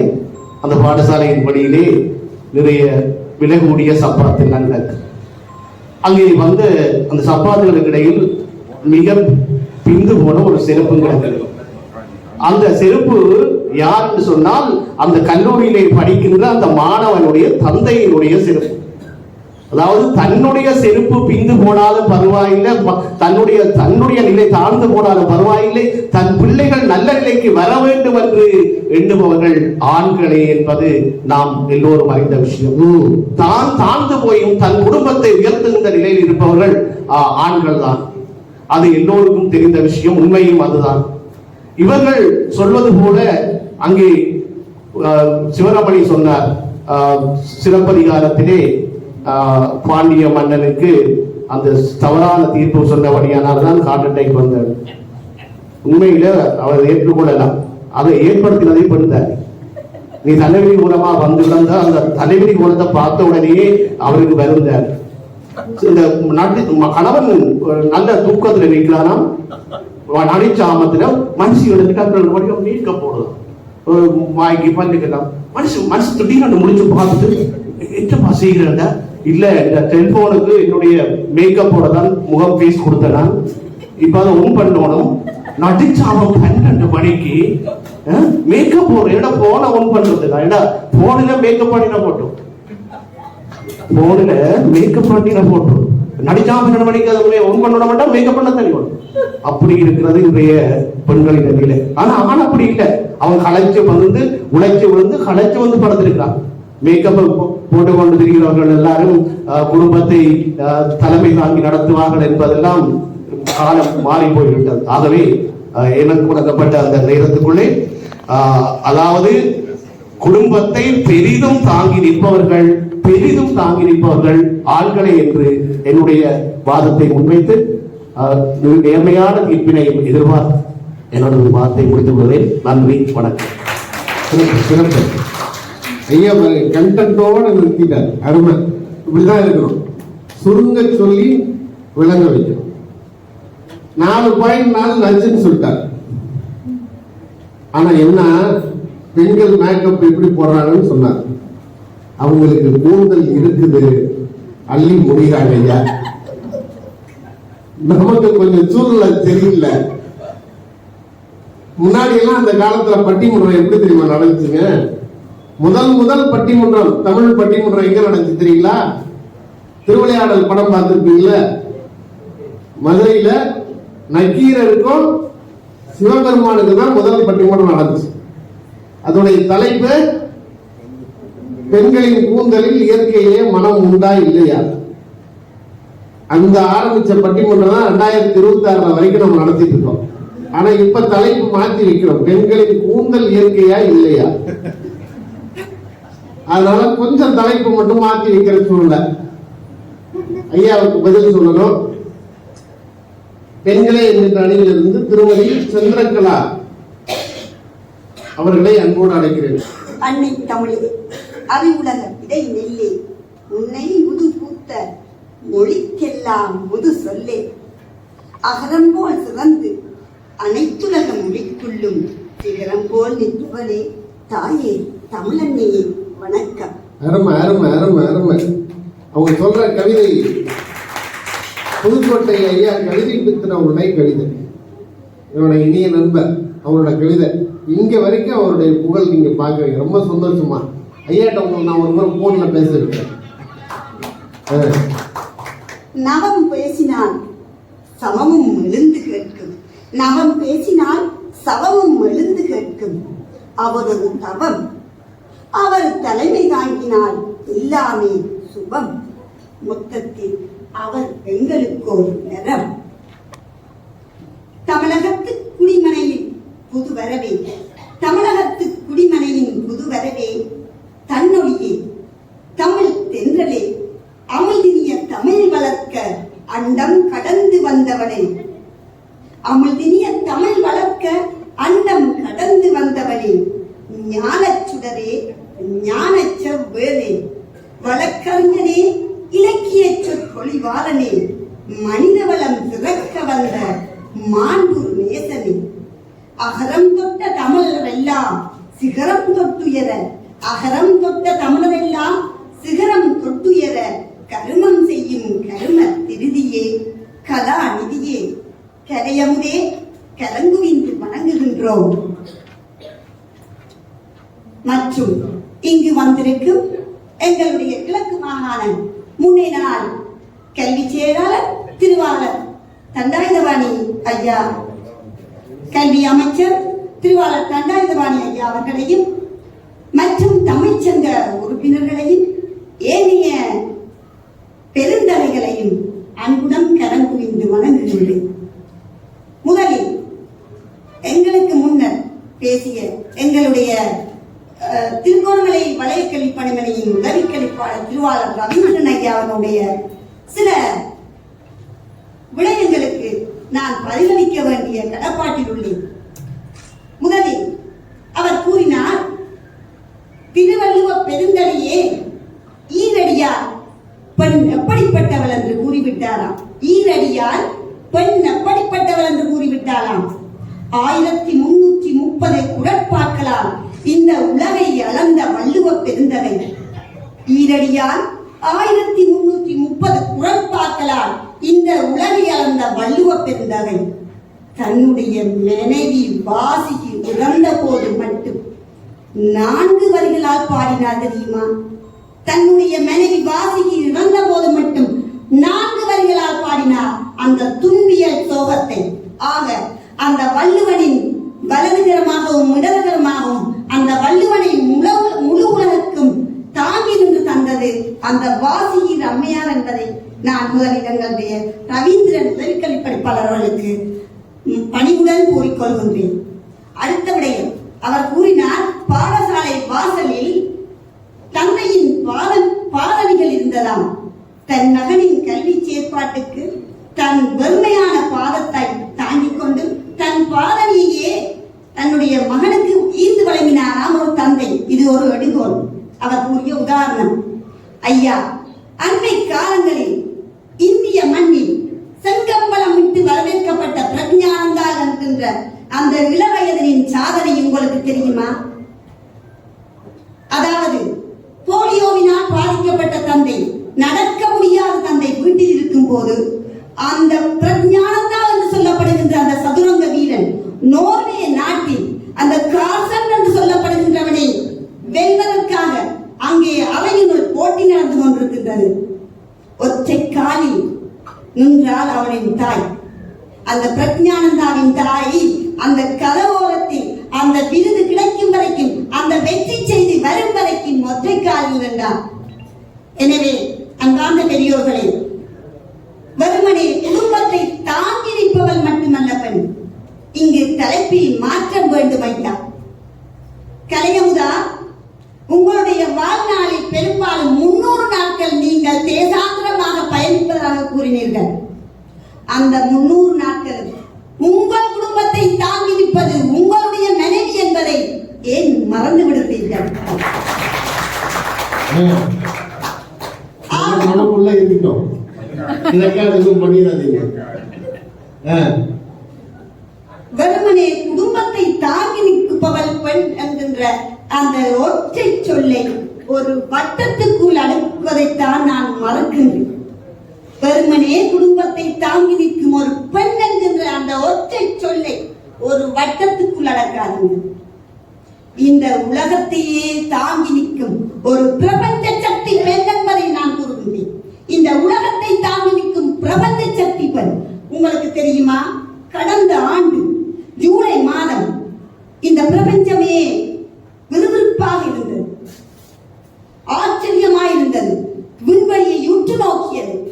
7 நாட்களில் திரும்பி வருகின்றேன் என்று சென்ற சுனிதா வில்லியம்ஸ் 287 நாட்கள் கடந்தும் பூமிக்கு திரும்பவில்லை. 7 நாட்களில் வருகின்றேன் என்று விண்வெளியில் ஏற்பட்ட கோளாறை திருத்தச் சென்ற அந்த பெண் 287 நாட்கள் சென்றும் பூமிக்கு திரும்பவில்லை. அந்த பெண்ணுக்கு கணவன் உண்டு, பிள்ளைகள் உண்டு, உறவினர் உண்டு, ஒற்றுமொத்த சமூகமே இருந்தது. ஆனால் அவள் இந்த உலகத்தை தாங்குவதற்காக விண்வெளியில் சந்தரித்தாள் கலையமுதா. எனவே வெறுமனே ஒரு பெண் குடும்பத்தை மட்டும் தாங்குவதில்லை, அவளுடைய சிந்தனைகள், செயல்கள், எண்ணங்கள் எல்லாம் வானோக்கு என்றிருக்கும், தூர தரிசன பார்வையா இருக்கும். என்பதற்கு இன்னும் ஒரு எடுத்துக்காட்டை நான் கூறுகின்றேன். எங்களுடைய கலையமுதன் ஒரு தமிழமுதன்.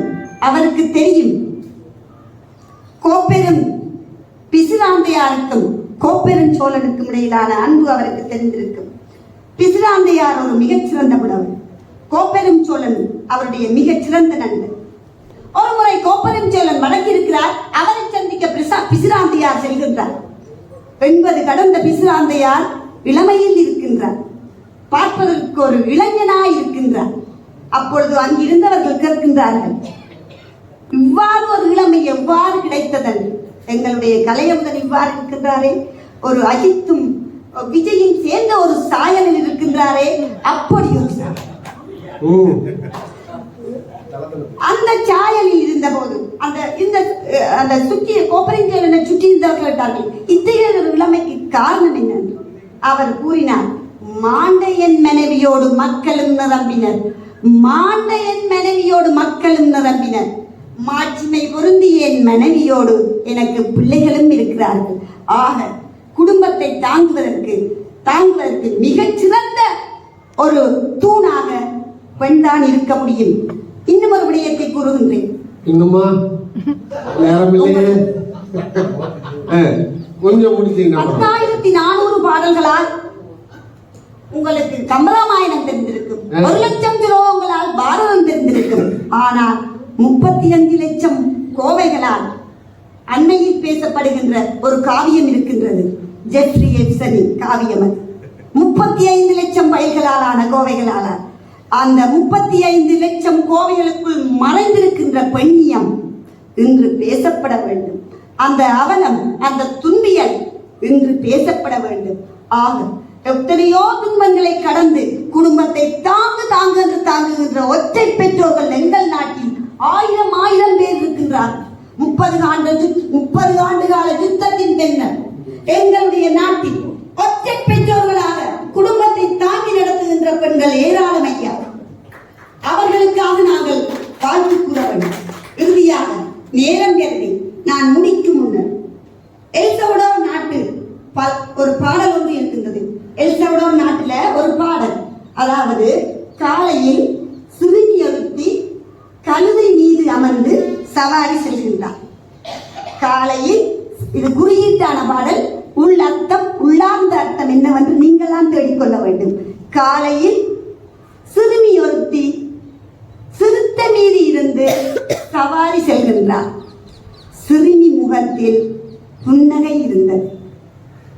மாலையில் சவாரி முடிந்து இருவரும் வீடு திரும்பினர். சிறுத்தை வயிற்றில் சிறுமி இருந்தால் சிறுத்தை முகத்தில் புன்னகை இருந்தது. சிறுத்தை வயிற்றில் சிறுமி இருந்தால் சிறுத்தை முகத்தில் புன்னகை இருந்தது. ஒவ்வொரு சிறுமியும், ஒவ்வொரு பெண்ணும், ஒவ்வொரு பெண்களும் இன்று உலகத்தில் வாழ்வதற்காக ஏராளமான துன்பங்களை, ஏராளமான அவலங்களை சந்தித்துக் கொண்டு போராடி கொண்டு வாழ்கின்றார்கள் என்பதற்கு அந்த எல்சல்வடோர் நாட்டு அந்த கவிதை ஒரு காரணமாக இருக்கின்றதை கூறிக்கொண்டு இன்னும் ஒரு அற்புதமான ஒரு உதாரணம் உங்கள் கண் முன் வைத்துவிட்டு ஒரு உதாரணத்தை வைத்துவிட்டு செல்கின்றேன். ரஷ்யாவில் இப்பொழுதும் இருக்கின்ற ஒரு ஆதாரபூர்வமான ஒரு ரஷ்யா லெனின்கிராட் என்று சொல்லப்படுகின்ற அந்த நூதன சாலையில அருங்காட்சியகத்தில் நீங்கள் உள்ளில் நுழைந்தது அந்த நுழைவாயிலில் ஒரு மிக பிரம்மாண்டமான ஓவியம் இருக்கு. அந்த ஓவியத்தில் ஒரு மிகப்பெரிய சிறைச்சாலை, அந்த சிறைச்சாலையில் ஒரு சிறிய அறை, அந்த அறை கம்பிகளுக்கு இடையில் அந்த முதுகுப்புறம் தெரிந்தால் போல ஒரு பெண் இருக்கின்றார். உள்ளே சிறைக்குள் இருந்து ஒரு ஆண், 65 வயது மதிக்கத்தக்க ஒரு ஆண், அந்த பெண்ணின் மார்பில் அவருடைய முகம் இருப்பதை போன்று அந்த ஓவியம் வரையப்பட்டுள்ளது. அந்த ஓவியம் கூறும் உண்மை வரலாறு இப்பொழுது நான் உங்களுக்கு கூறுகின்றேன். 2ஆம் உலகப் போரின் போது ஜெர்மனிய நாசி படைகளுக்கும் ரஷ்ய வீரர்களுக்கும் இடையிலே யுத்தம் நடைபெறுகின்றது.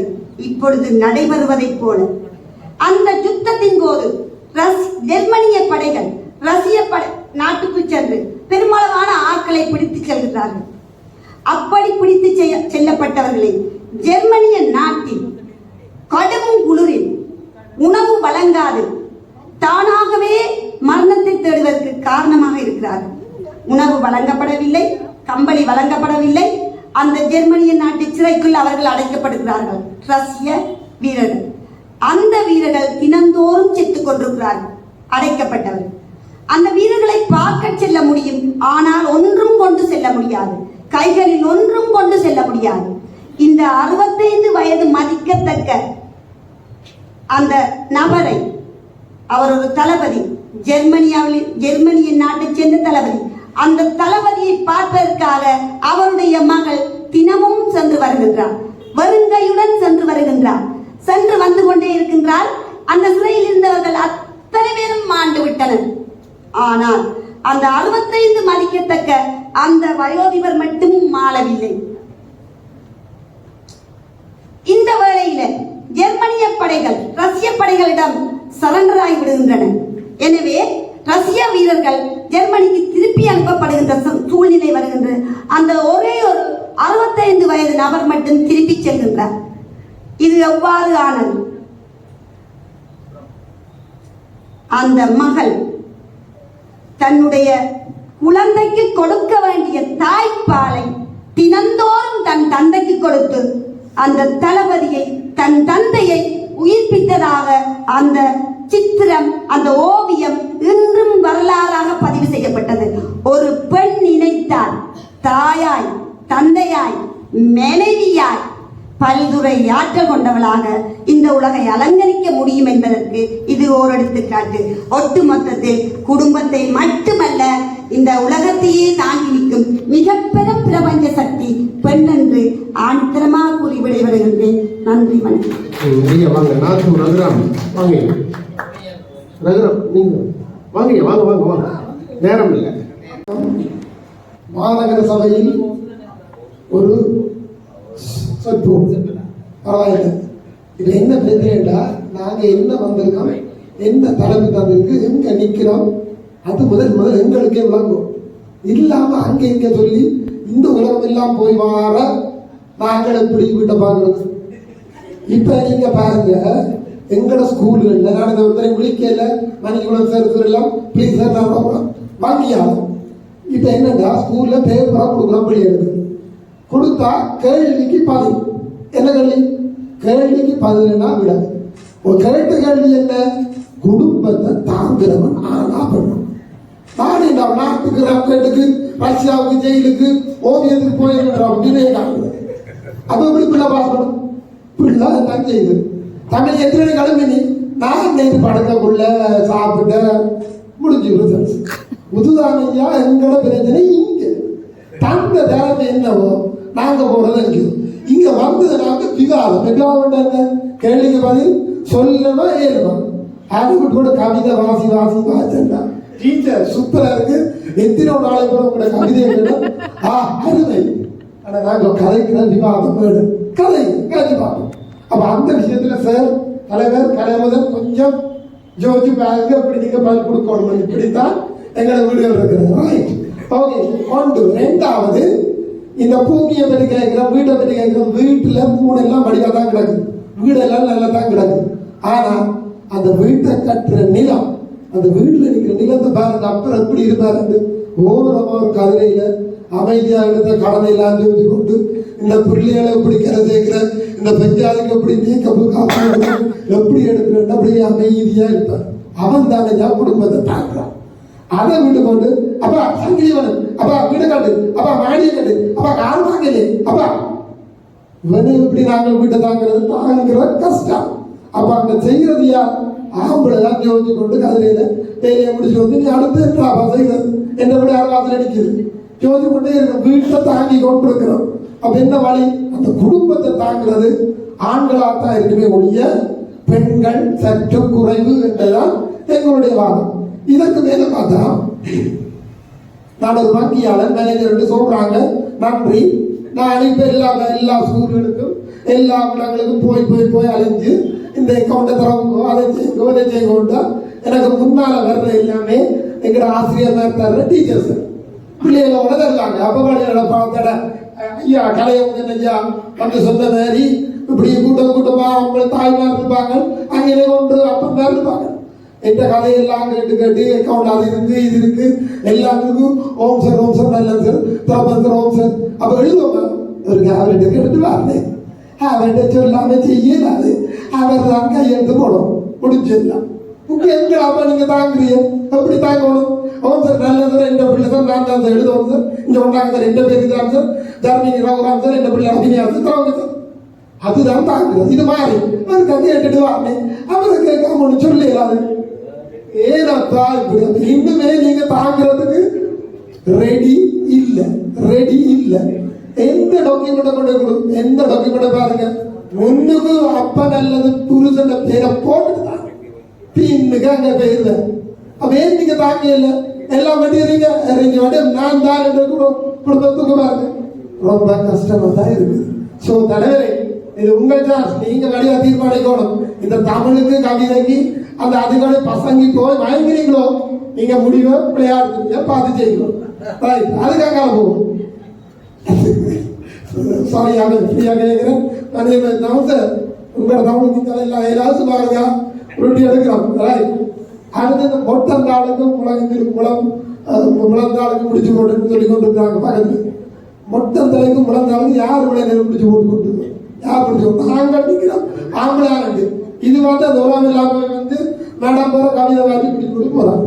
சோ அப்படி போடாங்க, விவாதத்துக்கு வாங்கி சொல்லுங்க ஆம்பளை இந்த பிள்ளை விட்டு இருக்க சொல்லுங்க. அவதாரங்கள் எத்தனை எடுக்கிறாங்க, விடிஞ்சா 4 மணிக்கு வீட்டுக்காரே எழுப்பிடுறாங்க. பெரிய கர்மம் உண்மையில கர்மம். எலும்பு 4 மணிக்கு 5 மணிக்கு இரவு 11 அவ்வளவு அவதாரம் எடுக்குது. கண்ட்ரோலிங்க. அவ என்ன சமைக்குது, அவ எத்தனை போறீர்கள், அவ நீங்க எத்தனை கலைஞர்கள் அப்ப இருந்த கண்ட்ரோல். அது ஒன்றும் இல்லாம எழுந்தமா போனமா கலப்பு உண்ணமா மனித சரி அடைஞ்சுடுறது. அப்ப அங்கே இன்னமே அந்த குடும்பத்தை தாங்கி இருக்கிறவன், சரியான திசையை காட்டுறவன், சரியான வழியை காட்டுறவன், சரியாக நடக்க வேணும், கவனம் என்று சொல்லிக் கொண்டிருக்கிறவன் ஆண்கள். அதை பின்பற்றி வர்றதால்தான் குடும்பங்கள் நிலையாக பெருமையோடு இருக்குது என்று நான் சொல்லி கூறிக்கொண்டு மிக பெருமை அடைகிறேன் தலைவர் அவர்களே. அதுக்காக தன் தாய் சிறந்த கோயில் இல்லை, தந்தை சொல்மிக்க மந்திரம் இல்லை. என்ன அர்த்தம்? மந்திரம் யார் சொல்லணும்? தந்தை சொல்றது மந்திரம். என்ன அர்த்தம்? சாமியே மந்திரத்துக்கு ஆடும். எங்கட கலாச்சாரத்தின்படி மந்திரத்துக்கு சாமியே ஆடும். அப்ப அந்த மந்திரம் தாப்பற்றோடு இல்லாம மந்திரமா இருந்தா உண்மையிலே அந்த குடும்பத்தை தாங்கிறது ஆண்களே. ஆயிரம் நாங்கள் கும்பிட்டு கொண்டிருக்கலாம், தாய் அம்மா நீ ஆனமா பார்த்துக்கொள்ளமா காத்துக்கொள்ளமா எல்லாம் ஓமமா. மந்திரம் சொல்ல வேணும், தாப்பற்றோடு மந்திரம். அந்த வகையில் இன்று நீங்க தரப்போது எங்களுக்கு நல்ல மந்திரம்.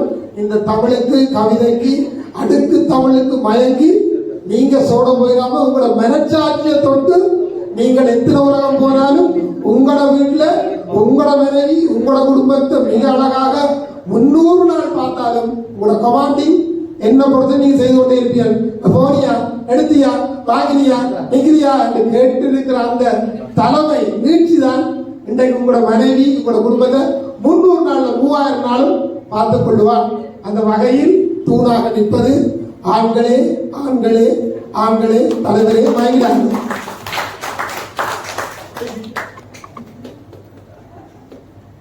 அம்சானந்தி ஐயா சிறப்புங்க. பேசுறவங்க இருக்கிறாங்க என்னை தமிழுக்கு தலை வணங்கி கோடநாய் பெருமானுடைய பாதார விந்தங்களையும் பத்திரகாளி அம்பாளுடைய பாதார விந்தங்களையும் வணங்கியவராக இன்றைய இந்த பட்டிமன்றத்தின் நடுவராக கலந்து கொண்டிருக்கும் நடுவர் அவர்களே, எதிர் தரப்பினரே, என் அணியினரே, சபையோரே, விருந்தினர்களே, உங்கள் அனைவருக்கும் மாலை நேர வணக்கத்தை தெரிவித்தவளாக இன்று நமக்கு தரப்பட்ட தலைப்பானது குடும்பத்தை பெரிதும் தாங்கி நிற்பவள் பெண்களா ஆண்களா பெண்களா என்பதுதான். குடும்பத்தை பெரிதும் தாங்கி நிற்பவர்கள் ஆண்களா பெண்களா என்பது ஆகும். அந்த வகையிலே குடும்பம் என்றால் என்ன? உடல் ரீதியாக உள ரீதியாக, உணர்வுகள் ரீதியாக, இரத்த சம்பந்தமாக ஒருவரோடு ஒருவர் ஒன்றிணைந்து ஒருவரோடு ஒருவர் தங்கியிருந்து வாழுகின்ற ஒரு சமூக ரீதியில் ஏற்றுக்கொள்ளப்பட்ட ஒரு அமைப்பு தான் குடும்பம் என்று சொல்லப்படுகின்றது.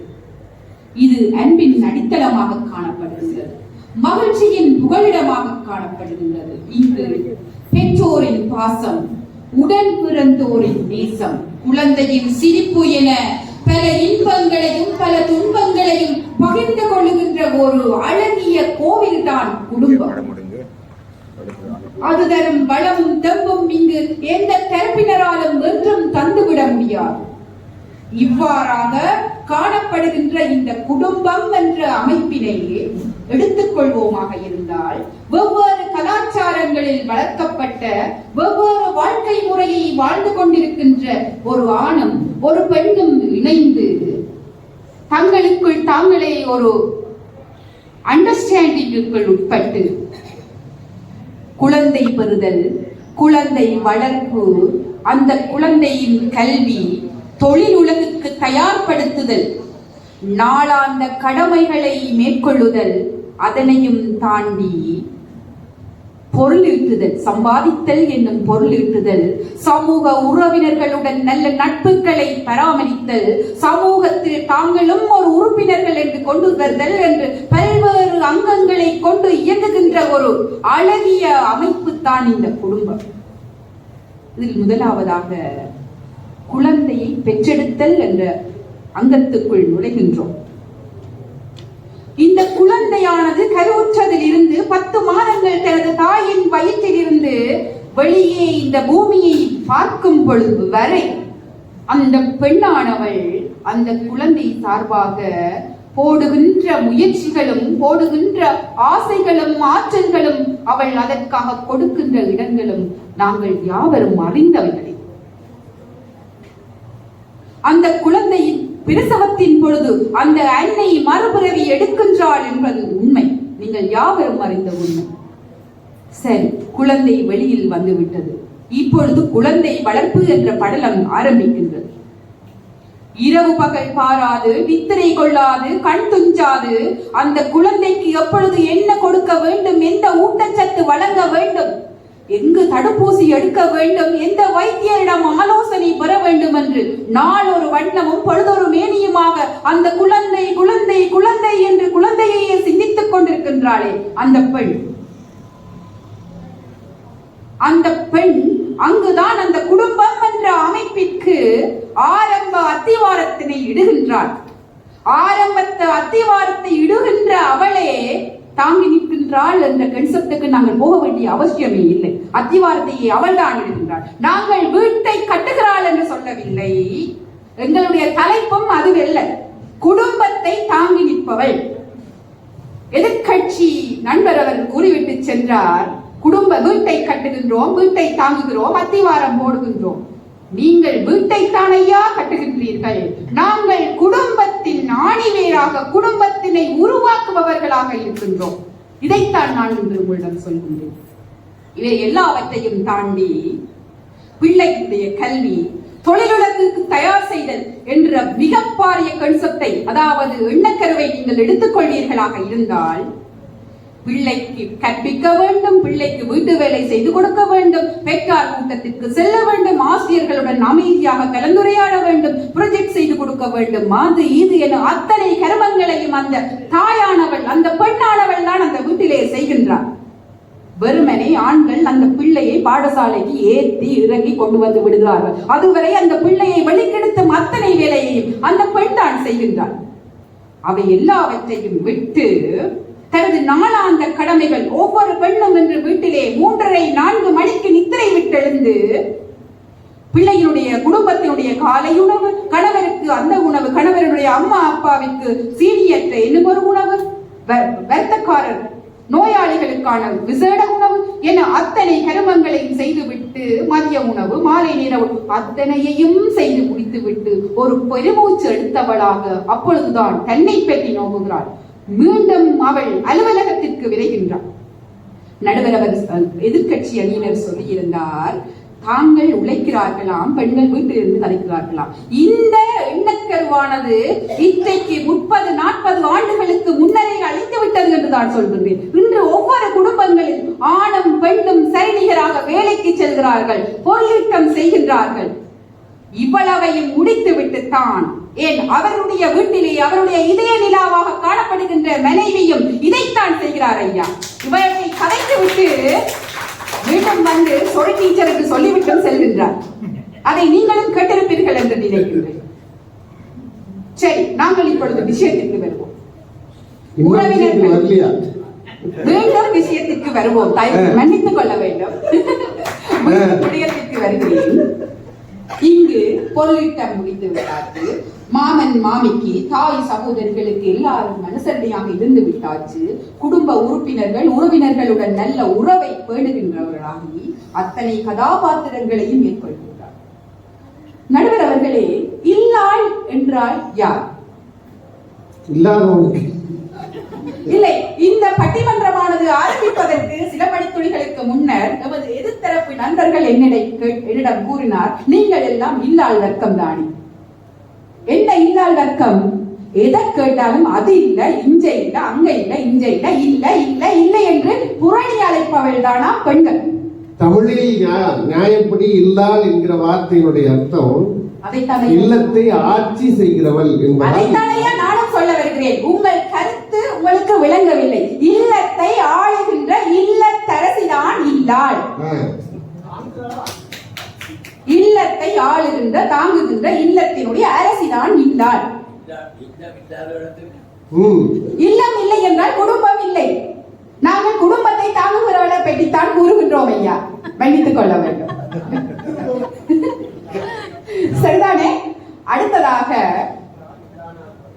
வீட்டிலே என்ன பொருள் இருக்கிறது, என்ன பொருள் இல்லை, என்ன பொருள் வாங்க வேண்டும், இதற்கு அடுத்த கட்டமாக சமையலறைக்கு சென்று சமையலறையில் உப்பு இல்லை புளி இல்லை என்பதை முன்கூட்டியே பார்த்து எதிர்காலத்தை எவ்வாறு கொண்டு நடத்த வேண்டும், எதை நாங்கள் நாளை விடியும் பொழுது எது எது இல்லை எது எது இருக்கின்றது என்பதை இனங்காண வேண்டும் என அத்தனையை முன்கூட்டியே கூறுபவள் தான் பெண்.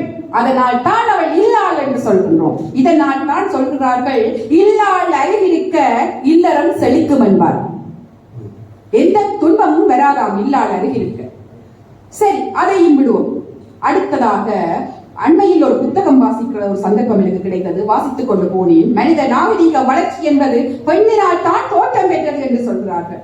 அது எவ்வாறு என்று நான் ஆழமாக பார்த்த பொழுது, வேட்டைக்கு சென்ற ஆண்மகன் வீடு திரும்பும் பொழுது சில வேளைகளில் வேட்டையாடி உணவு கொண்டு வர முடியாமல் போகின்ற சந்தர்ப்பங்களில் அந்த குடும்பமானது பட்டினியில் கிடந்து தவிக்கின்றது.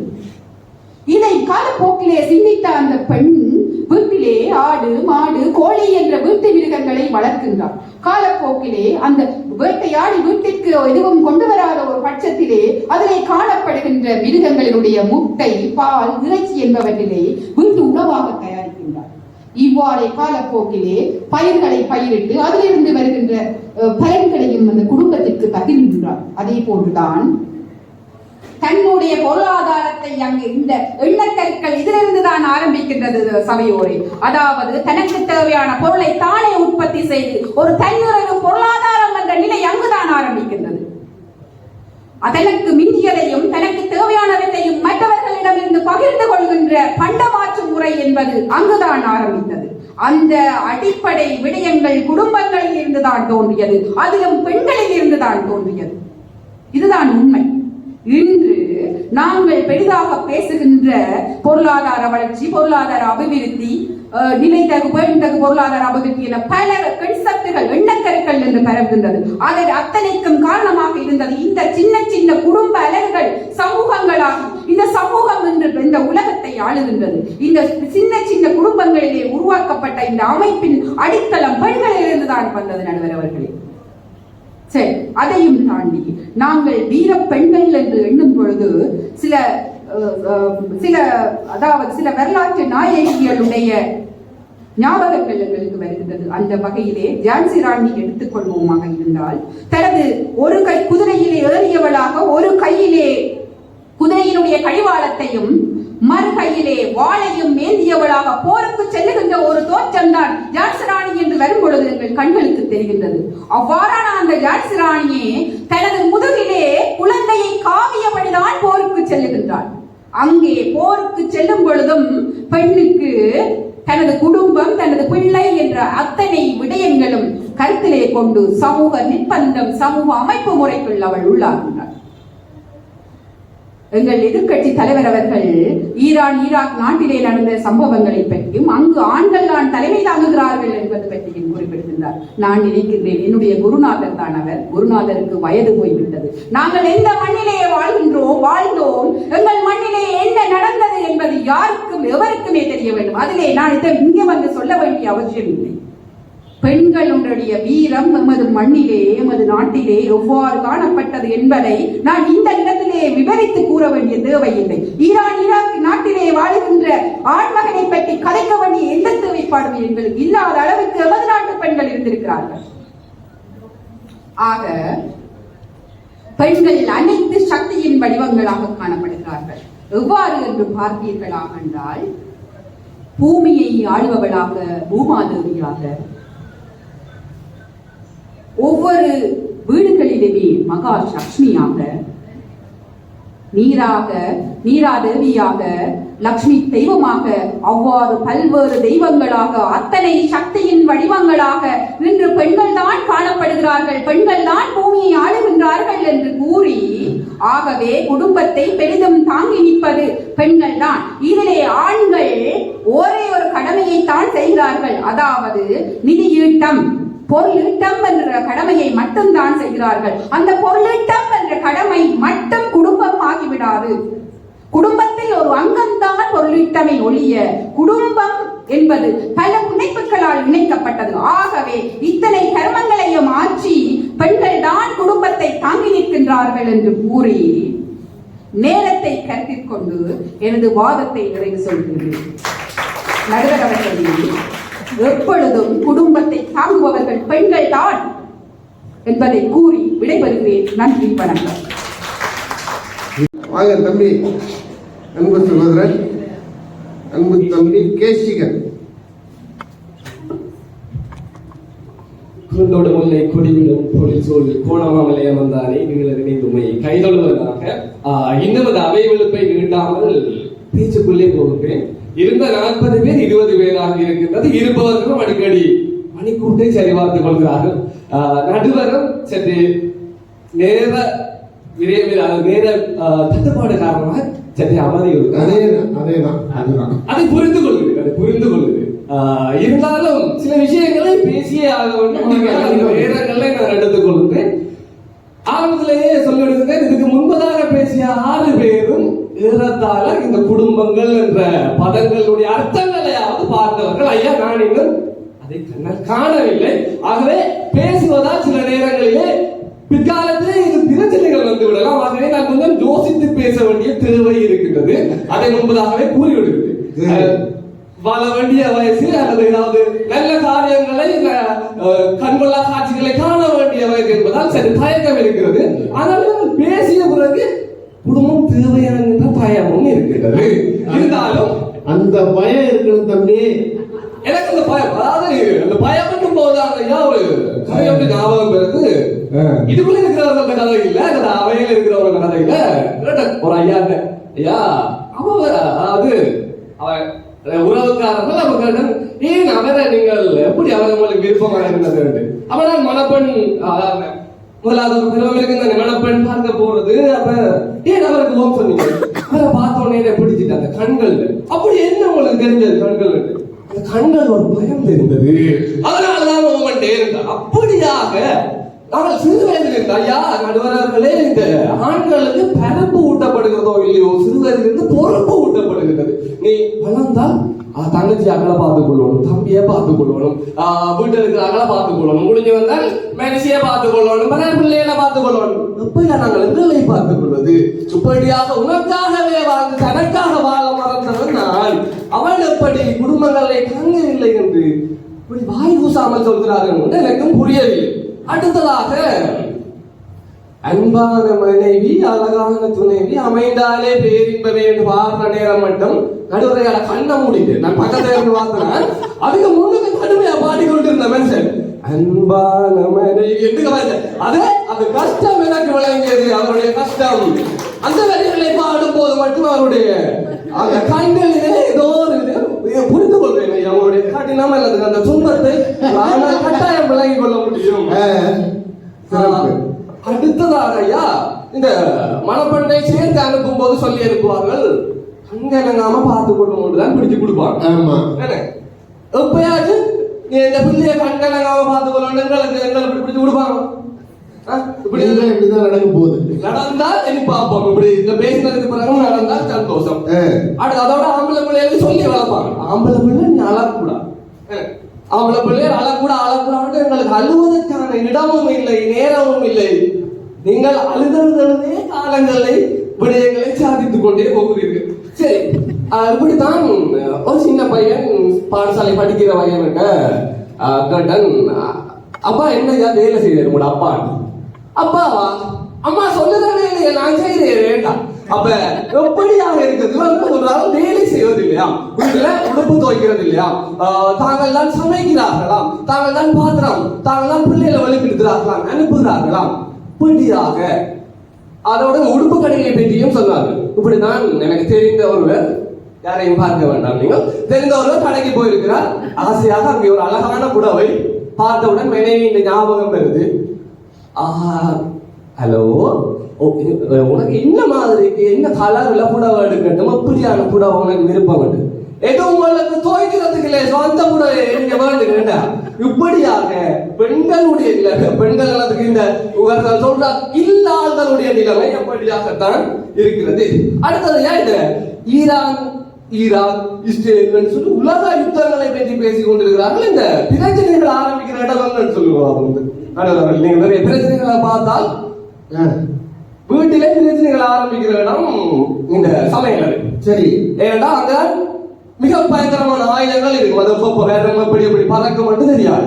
அப்ப ஒரு நாள் இப்படிதான் இந்த நிறைய கலைச்சாங்கள் செய்மதி போய் வந்து அப்ப செய்மதி இந்த பறக்கும் சொல்றதுதானே.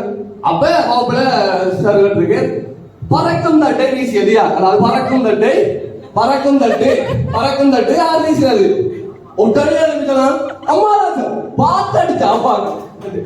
இப்படியாக மிக மோசமாக நாங்கள் பாதிக்கப்பட்டுக் கொண்டிருக்கிறோம். அதை புரிந்து கொள்ளாமல் அத்தனை துன்பங்களையும் செய்துவிட்டு இங்கே வந்து அடுத்தது புருஷ லட்சணம். புருஷ லட்சணம் என்னது? நாங்கள் வேலைக்கு போக வேண்டும், வேலைக்கு போய் உழைத்து கொடுக்க வேண்டும். எவ்வளவு தூரம், அதாவது வேலைக்கு போகாம ஒரு ஆண்மகன் இருக்க முடியுமா? சொல்லுங்க. நீங்கள் சொல்லுகிறீர்கள் 300 நாள் தான் வீட்டிலேயே இருப்பதில்லை என்றார். அது போக போக தான் எனக்கு அர்த்தம் விளங்கியது. வீட்டிலே இருக்காத காரணம் 300 நாள் பட்டிமன்றம் வருகின்றது என்றால் யாராவது கூப்பிடாவிட்டாலும் அதுக்கு தனியாக போய் பேசிக் கொண்டிருப்பாரா? பின்னர் புரிந்து கொண்டு 300 நாட்கள் வீட்டிலே இல்லை, நான் தனியாக பேசிக் கொண்டிருக்கிறேன். அர்த்தம் விளங்கியது. அவருடைய கடினங்கள் அல்லது அந்த துன்பங்களை ஆண்மகனாக நான் விளங்கிக் கொண்டிருக்கிறேன். நிச்சயமாக நடுவர்களே, ரூபாய் நோட்டு கொடுத்தால் மகிழ்ச்சி வருமா? வைரம் கொட்டி கொடுத்தால் மகிழ்ச்சி வருமா? தங்க கட்டி கொடுத்தால் மகிழ்ச்சி வருமா? விட்டு கொடுத்தால் மாத்திரமே மகிழ்ச்சி வரும். நடுவர்களே, வாழ்க்கையிலே தாய்க்காக, தாரத்திற்காக, தங்கைக்காக, தமைக்காக, தோழிக்காக என்று சொல்லி குடும்பங்கள் கெட்டு போக கூடாது என்று விட்டு கொடுத்தே வாழ்பவன் நான் மகன் தான். அதை புரிந்து கொள்ள வேண்டும். ஆகையால் இன்னமும் பேசுவதே இருக்கின்றது. இருந்தாலும் நடுவருக்கு 7 மணிக்கு புகையிறோம். அதை நானும் கருத்திலே கொள்ள வேண்டும். இதுக்கு மேல் பேசினால் சில நேரங்களில் நான் இன்னும் ஒரு முறை குடும்பங்களை பற்றி பேசுவதற்கான வாய்ப்பே எனக்கு கிடைக்காமல் போய்விடும். ஆகவே நேர சுருக்கம் கருதி நான் மீண்டும் சொல்கிறேன், நாங்கள் விட்டு கொடுத்து பழகியவர்கள். நீங்களும் நாளை நாட்டுக்கு போக வேண்டும், பின்பு வீட்டுக்கு போக வேண்டும், உங்களுக்கு மேல சாப்பாடு கிடைக்க வேண்டும், எனக்கு மேல சாப்பாடு கிடைக்க வேண்டும். ஆகவே நீங்கள் தீர்ப்பை கூட மாற்றி கொடுத்தாலும் பரவாயில்லை, நாங்கள் அதை ஏற்றுக்கொள்ளும் பக்குவம் உங்களுக்கு இருக்கின்றது. விட்டுக் கொடுப்பதற்கு உங்களுக்கு புதிய விடயம் அல்ல என்பதை கூறி அவைக்கு நன்றி கூறி விடைபெறுகின்றேன். வாங்க தர்சனா, வாங்க. தாயினும் நல்ல தலைவனை தலைவணங்கி நேரத்தை அதிகம் செலவழிக்காமல் நேரே பேச்சுக்குள்ளேயே போயிடலாம் இருக்கு.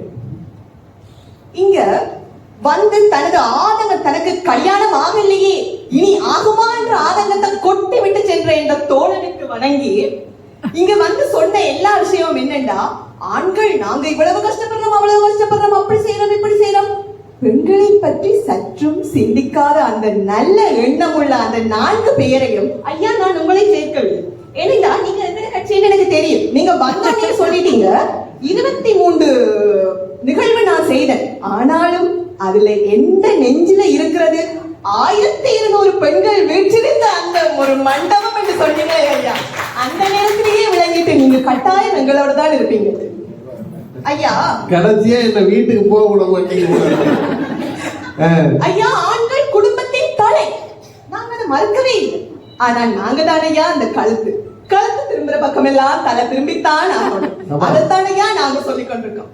இன்னொரு சுவாரஸ்யமான ஒரு கதை நான் படித்ததில் நகைச்சுவையில் எனக்கு பிடித்த கதை என்னன்னா, ஒரு ஆண் இனி இல்லைன்ற கோபத்துல குடிச்சிட்டு வந்து சண்டையெல்லாம் புடிச்சிட்டு அடுத்த நாள் மனம் திருந்தி வாரேனாம் மனைவிட்ட வந்து சொல்றேன், நான் இனிமே சத்தியமா குடிக்க மாட்டேன், இதுதான் கடைசியும் முதலும் என்று பிள்ளைகளுக்கு முன்னுக்கு அழுது கண்ணீரோட சொல்றேன். பிள்ளைகள் எல்லாருமே அழுதுட்டாங்க. அழுது கற்பூரத்தை அடிச்சு சத்தியம் பண்ணி முடிய அம்மா எந்த ஒரு சலனமுமே இல்லாம போய் அந்த கற்பூரத்தை எடுத்து வச்சாங்களாம். பிள்ளை கேட்டுதான், ஏனம்மா இவ்வளவு அப்பா அழுறேன், கற்பூரத்தை எடுத்து வைக்கிறீங்க, அடுத்த நாள் வந்து சத்தியம் பண்ணணும். அந்த அளவு புரிந்துணர்வு உள்ள ஆட்கள் ஐயா நாங்க. இன்னொரு விஷயம், எங்கட எதிர்த்தரப்பு அணியினர்ல இருந்த அந்த முதல்ல வந்து பேசின 3 பேரையும் நான் இனி இல்லைன்னா மதிக்கிற ஒரு வகை. அவர்களை பத்தி தனியா சொல்லியே ஆகணும். முதலாவது பேச்சாளர் ஐயா வந்து சொன்னேன், கடனிட்டா எங்கட பேர்ல வாங்குறோம், இடமிட்டா உங்களோட பேர்ல தானே வாங்குறோம் கேட்டேன். ஐயா, இடத்தையும் உங்களோட பேர்ல வாங்கினா கடனை நாங்களும் சேர்த்து வாங்க வேண்டி வரும் ஐயா. நீங்க தான் விட்டு கொடுக்குற மனசுல ஆக்கலாச்சு, ஏதோ எஞ்சி கொண்டே விட்டீங்களோ யாருக்கு தெரியும். அந்த பயத்துல தானையா நாங்க இடத்தை எங்கட பேர்ல வாங்குவோம் என்று சொல்லி கேட்கிறோம். அது மட்டும் இல்ல, எங்கட வங்கி முகாமையாளர் மிகவும் அழகாக பேசி இருந்தார். வந்து சொன்ன ஒரே ஒரு வசனம் என்னன்னா, எவ்வளவு தொழில அவ்வளவு ஆத்மார்த்தமா இருக்கிறாருன்னு விளங்கிச்சு. இங்க வந்து அக்கௌண்ட் திறக்கத்தான் ட்ரை பண்ணினேன். சரியா, அவர் வந்து கேட்ட கையோடய யாருந்தாலும் அக்கௌண்ட் திறந்துட்டீங்கன்னா நீங்க குடும்பத்தை நல்லா பார்த்துக் கொள்றீங்கன்னு சொல்லி உங்களுக்கு சர்டிபிகேஷன் உடனே தரும். சரியா, யாராவது வந்து நான் வீட்டை கேட்டுட்டு சொல்றேன் இல்ல யோசிச்சு சொல்றேன்னா நீங்க குடும்பத்தை எல்லாம் பார்க்க மாட்டீங்க, உடனே உங்களுக்கு ரிஜெக்ட். நீங்க லோன் அது இதுன்னு எந்த போனாலும் ஐயாட பேங்க்கு போயிடாதீங்க. சரியா, அது மட்டும் இல்ல, ஒரு பெண்ணை அதிகம் புரிந்து கொண்டவனும் ஆண்தான். நான் படித்ததில் மிகவும் என் மனதை உலுக்கிய ஒரு விடயம், ஒரு நாள் நான் அவளை பார்த்தேன் என்ற ஒரு கதை. நான் காலையில் கண் விழித்தேன், அவள் சமையலறையில் ஏதோ செய்து கொண்டிருந்தாள். நான் செய்தித்தாள்களில் செய்திகளை சேகரித்துக் கொண்டிருந்தேன், அவள் வீட்டை பெருக்கிக் கொண்டிருந்தாள். நான் குளிக்க சென்று கொண்டிருந்தேன், அவள் உடைகளை துவைத்து நடந்து வந்து கொண்டிருந்தாள். நான் அலுவலகத்துக்கு சென்று விட்டேன், அவள் பிள்ளைகளை தயார்படுத்திக் கொண்டு என்னையும் தயார்படுத்திக் கொண்டிருந்தாள். நான் அலுவலகத்தில் இருந்து திரும்பி வந்து விட்டேன், ஆனால் அவள் இன்னும் சமையலறையில் இருந்து திரும்பவில்லை. ஞாயிறுகளிலும் பண்டிகை நாட்களிலும் எனக்கு ஒரு விடுமுறை, ஆனால் அவளுக்கு அன்று இன்னும் வேலை.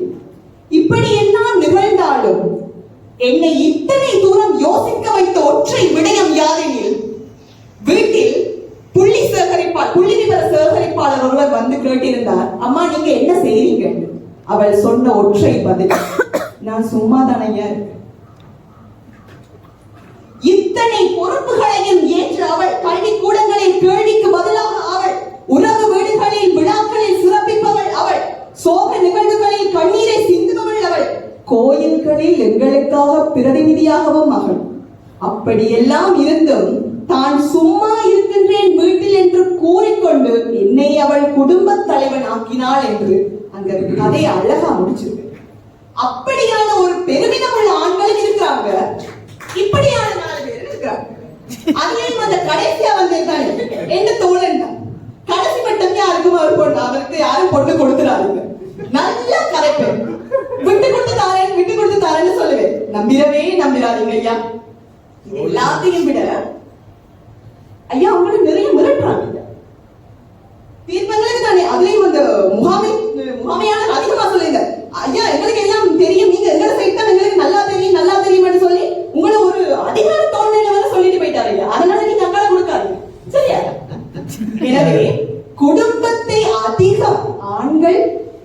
குடும்பத்தை தாங்குகிறார்கள் என்பதை நாங்கள் மறக்கவில்லை. ஆனால் குடும்பத்தை அதிகம் தாங்குபவர்கள் பெண்கள் என்று கூறி, குடும்பத்தை தாங்கும் ஆண்களையும் இணைத்து தாங்குபவர் நாங்கள் என்று கூறி எனது பேச்சை முடிக்கின்றேன். நன்றி.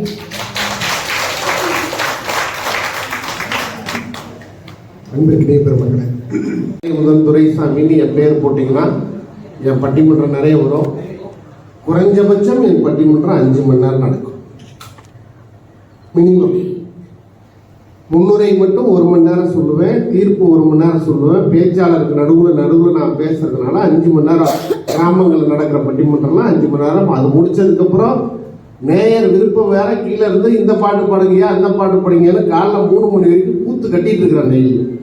ஆனால் இங்கே என்னோட நேரமோ உங்களோட நேரமோ எனக்கு கொஞ்சம் எல்லாம் சூழல் சரியா அமையாதனால நான் எதிர்பார்த்த நேரத்துக்கு வந்துட்டேன். ஆனால் இங்கே வந்து ஒரு வழியாக முடிச்சு ஒப்பேத்திட்டோம்.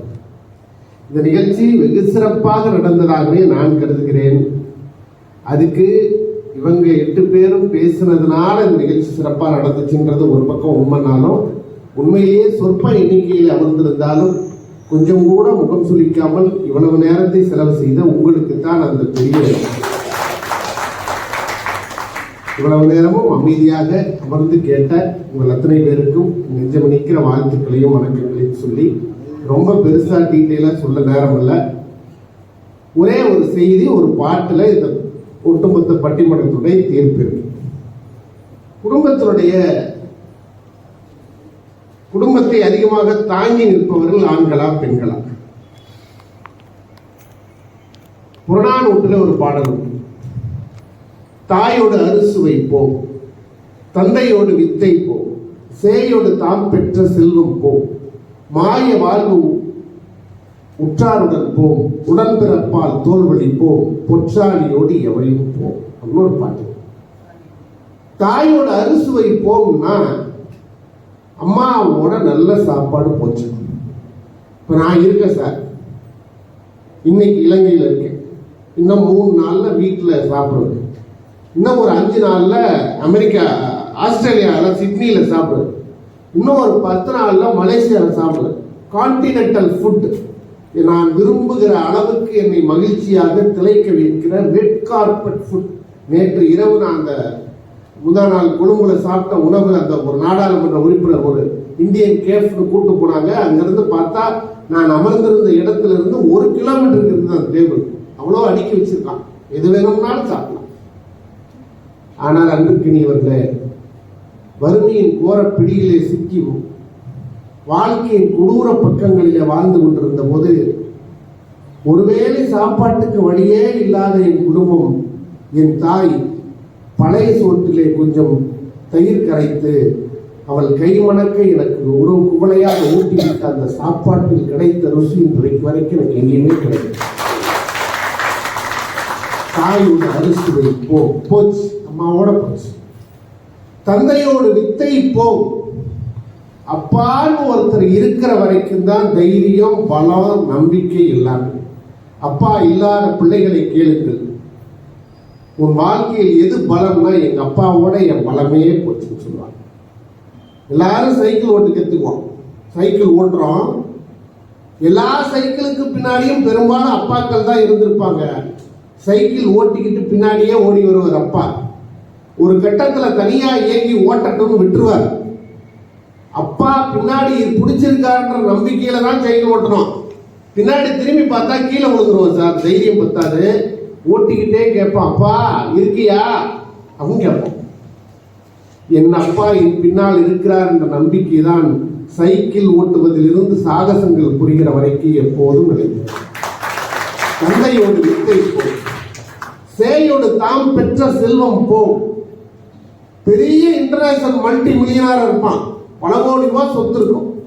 ஒரே ஒரு ஒத்த பிள்ளை வச்சிருப்பான், ஆக்சிடென்ட்ல கீழே விழுந்து செத்து போனான்னா அத்தனை 1000 கோடியும் வீணுங்க. ஒரு பலனி. மாய வாழ்வு உற்றாருடன் போம். இந்த வாழ்க்கை இருக்கே மாய வாழ்க்கை. அன்பிற்கினியவர்களே, என்னோட பேர் தெரியும், என் பிறந்த தேதி எனக்கு தெரியும், மாசம் தெரியும், நிமிஷம் தெரியும், வருஷம் தெரியும், ஜாதகத்தில் எழுதி வச்சிருக்காங்க.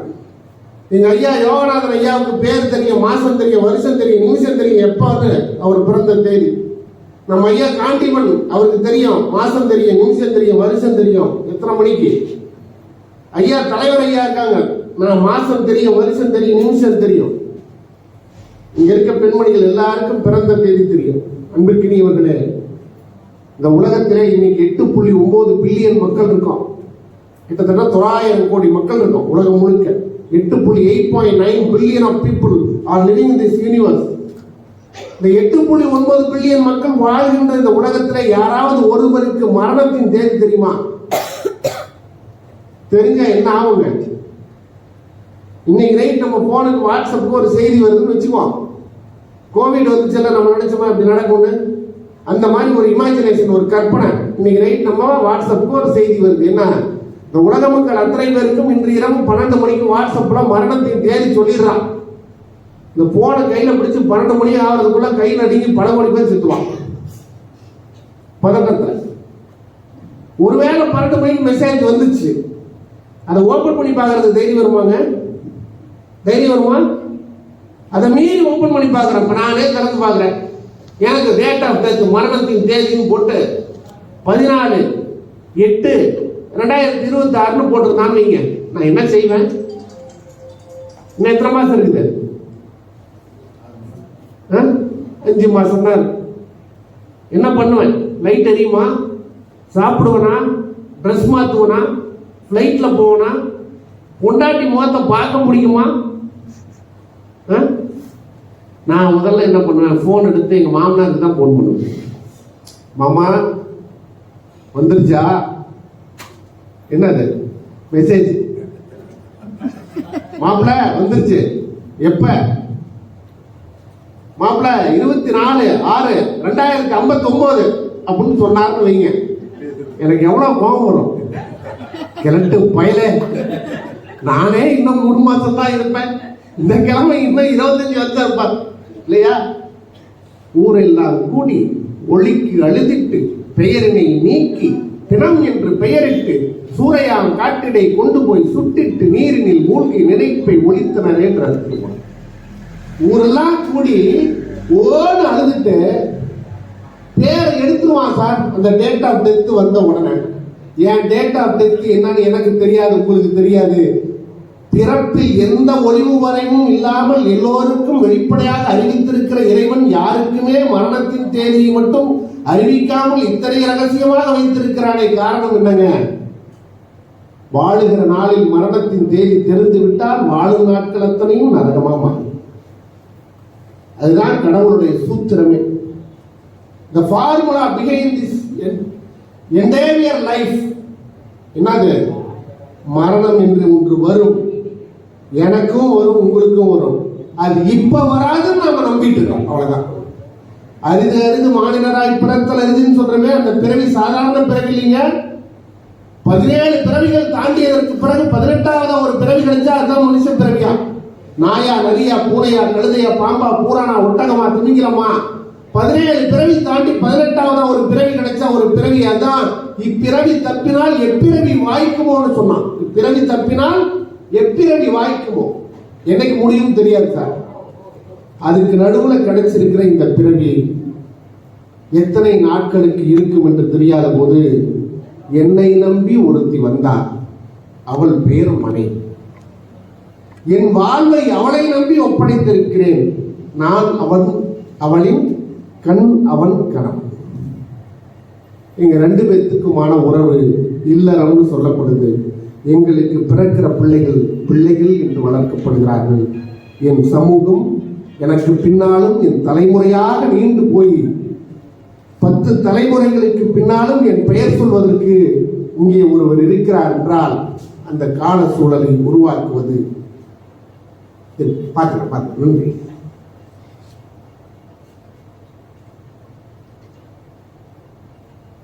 மனைவி என்கின்ற அந்த அந்தஸ்துக்குள்ள, அந்த கண்டென்ட்டுக்குள்ள இன்றைக்கு காலம் சற்று சவால்களை சந்தித்துக் கொண்டிருக்க.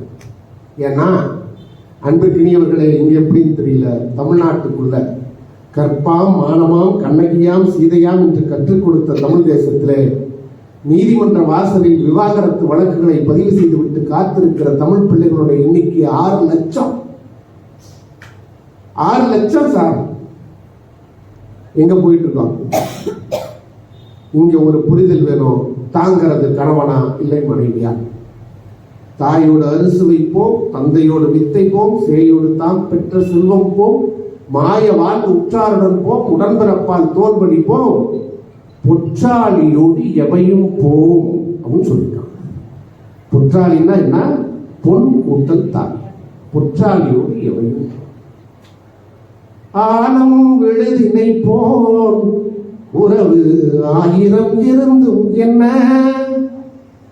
ஆலம் விழுதினை போல் உறவு 1000 இருந்தும் என்ன? வேறென நீ இருந்தாய், வேறென நீ இருந்தாய், அதில் நான் வீழ்ந்து விடாதிருந்தேன். உன் கண்ணில் நீர் வழிந்தால் என் நெஞ்சில் உதிரம் கொட்டுதடி. என் கண்ணில் பாவை என்றோ கண்ணம்மா என் உயிர் என்னதென்றோ.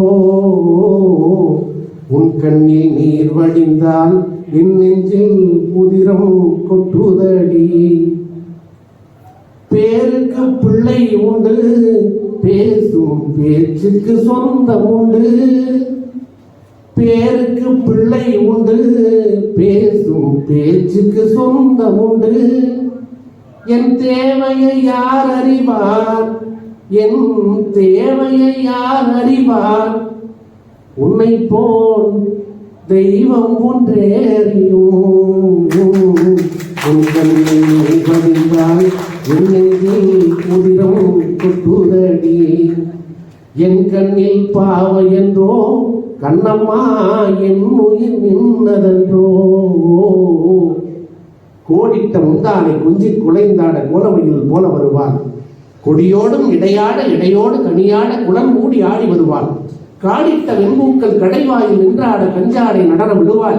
கட்டான திருமேனி பட்டாளம் கொண்டென்னை கைதாக்கி சிறையில் இடுவாள். கூடிட்டு கூடிட்டு உடலோடு சுவையிட்டு உறவாடும் வஞ்சி மயிலை உள்ளத்தின் உள்ளூரும் கல்லோடு கதையாக்கி உயரத்தில் ஏற்றுவனமே.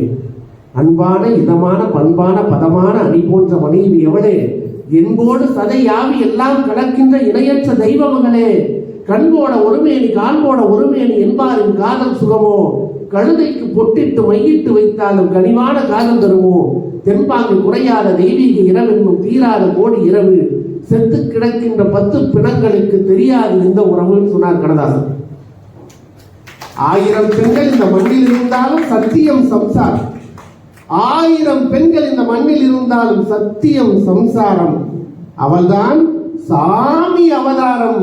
அந்த பத்தினி கைகளில் பள்ளி கொண்டால் அது பக்தி பிரவாகம், இறைவன் சக்தி உறவாகும் என்று இல்லற தர்மத்தை கடைசி சொட்டு இன்பம் வரைக்கும் தூய்த்து விட்டு போன கண்ணதாசன் சொன்ன வார்த்தைகளை மனதிலே கொண்டால் இந்த உலகத்தின் இயக்கமும் தனி மனிதனின் இயக்கமும் ஒரு குடும்பத்தின் இயக்கமும் எல்லாம் அவன் தாள் பணிந்து அவனை வணங்குவதைப் போல அவள் தாளில் நடக்கிறது என்பதால் என்றென்றைக்கும் குடும்பத்தை தாங்கி நிற்பவர்கள் பெண்களே பெண்களே பெண்களே.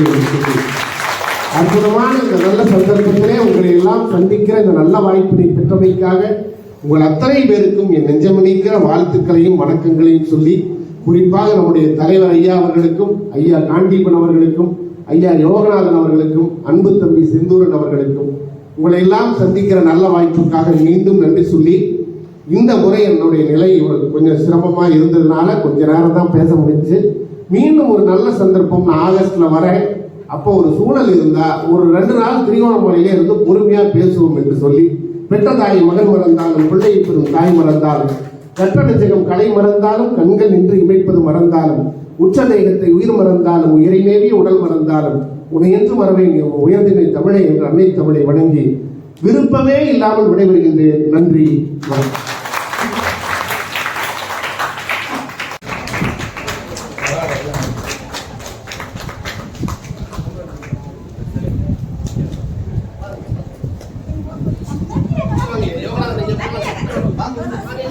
தமிழ் சங்க உறுப்பினரை கூப்பிட்ட மாதிரியா கவனிக்கிறது.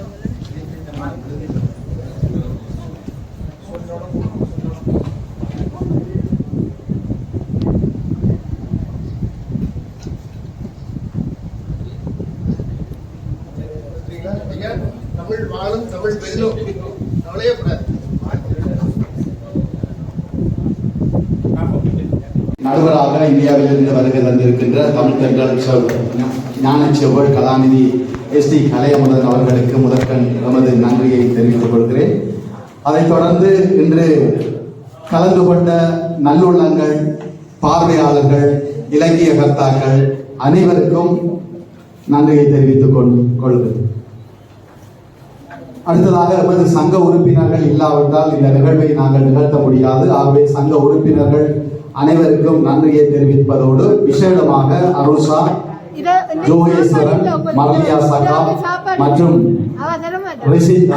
ரெசிந்தா வேறு யாரும் அல்ல, சிவமணி அவர்களின் கூட பிறந்த சகோதரி. அவர் எல்லா நிகழ்விலும் வந்து எங்களுக்கு காத்திரமான இந்த ஒளிப்பதிவை செய்து தருவார். அவருக்கு விசேடமாக நாங்கள் நன்றியை தெரிவித்துக் கொள்கிறேன். அத்துடன் இந்த மண்டபத்தை தந்துதவிய மாநகர சபைக்கும் நன்றியை தெரிவித்துக் கொண்டு நிகழ்வுக்கு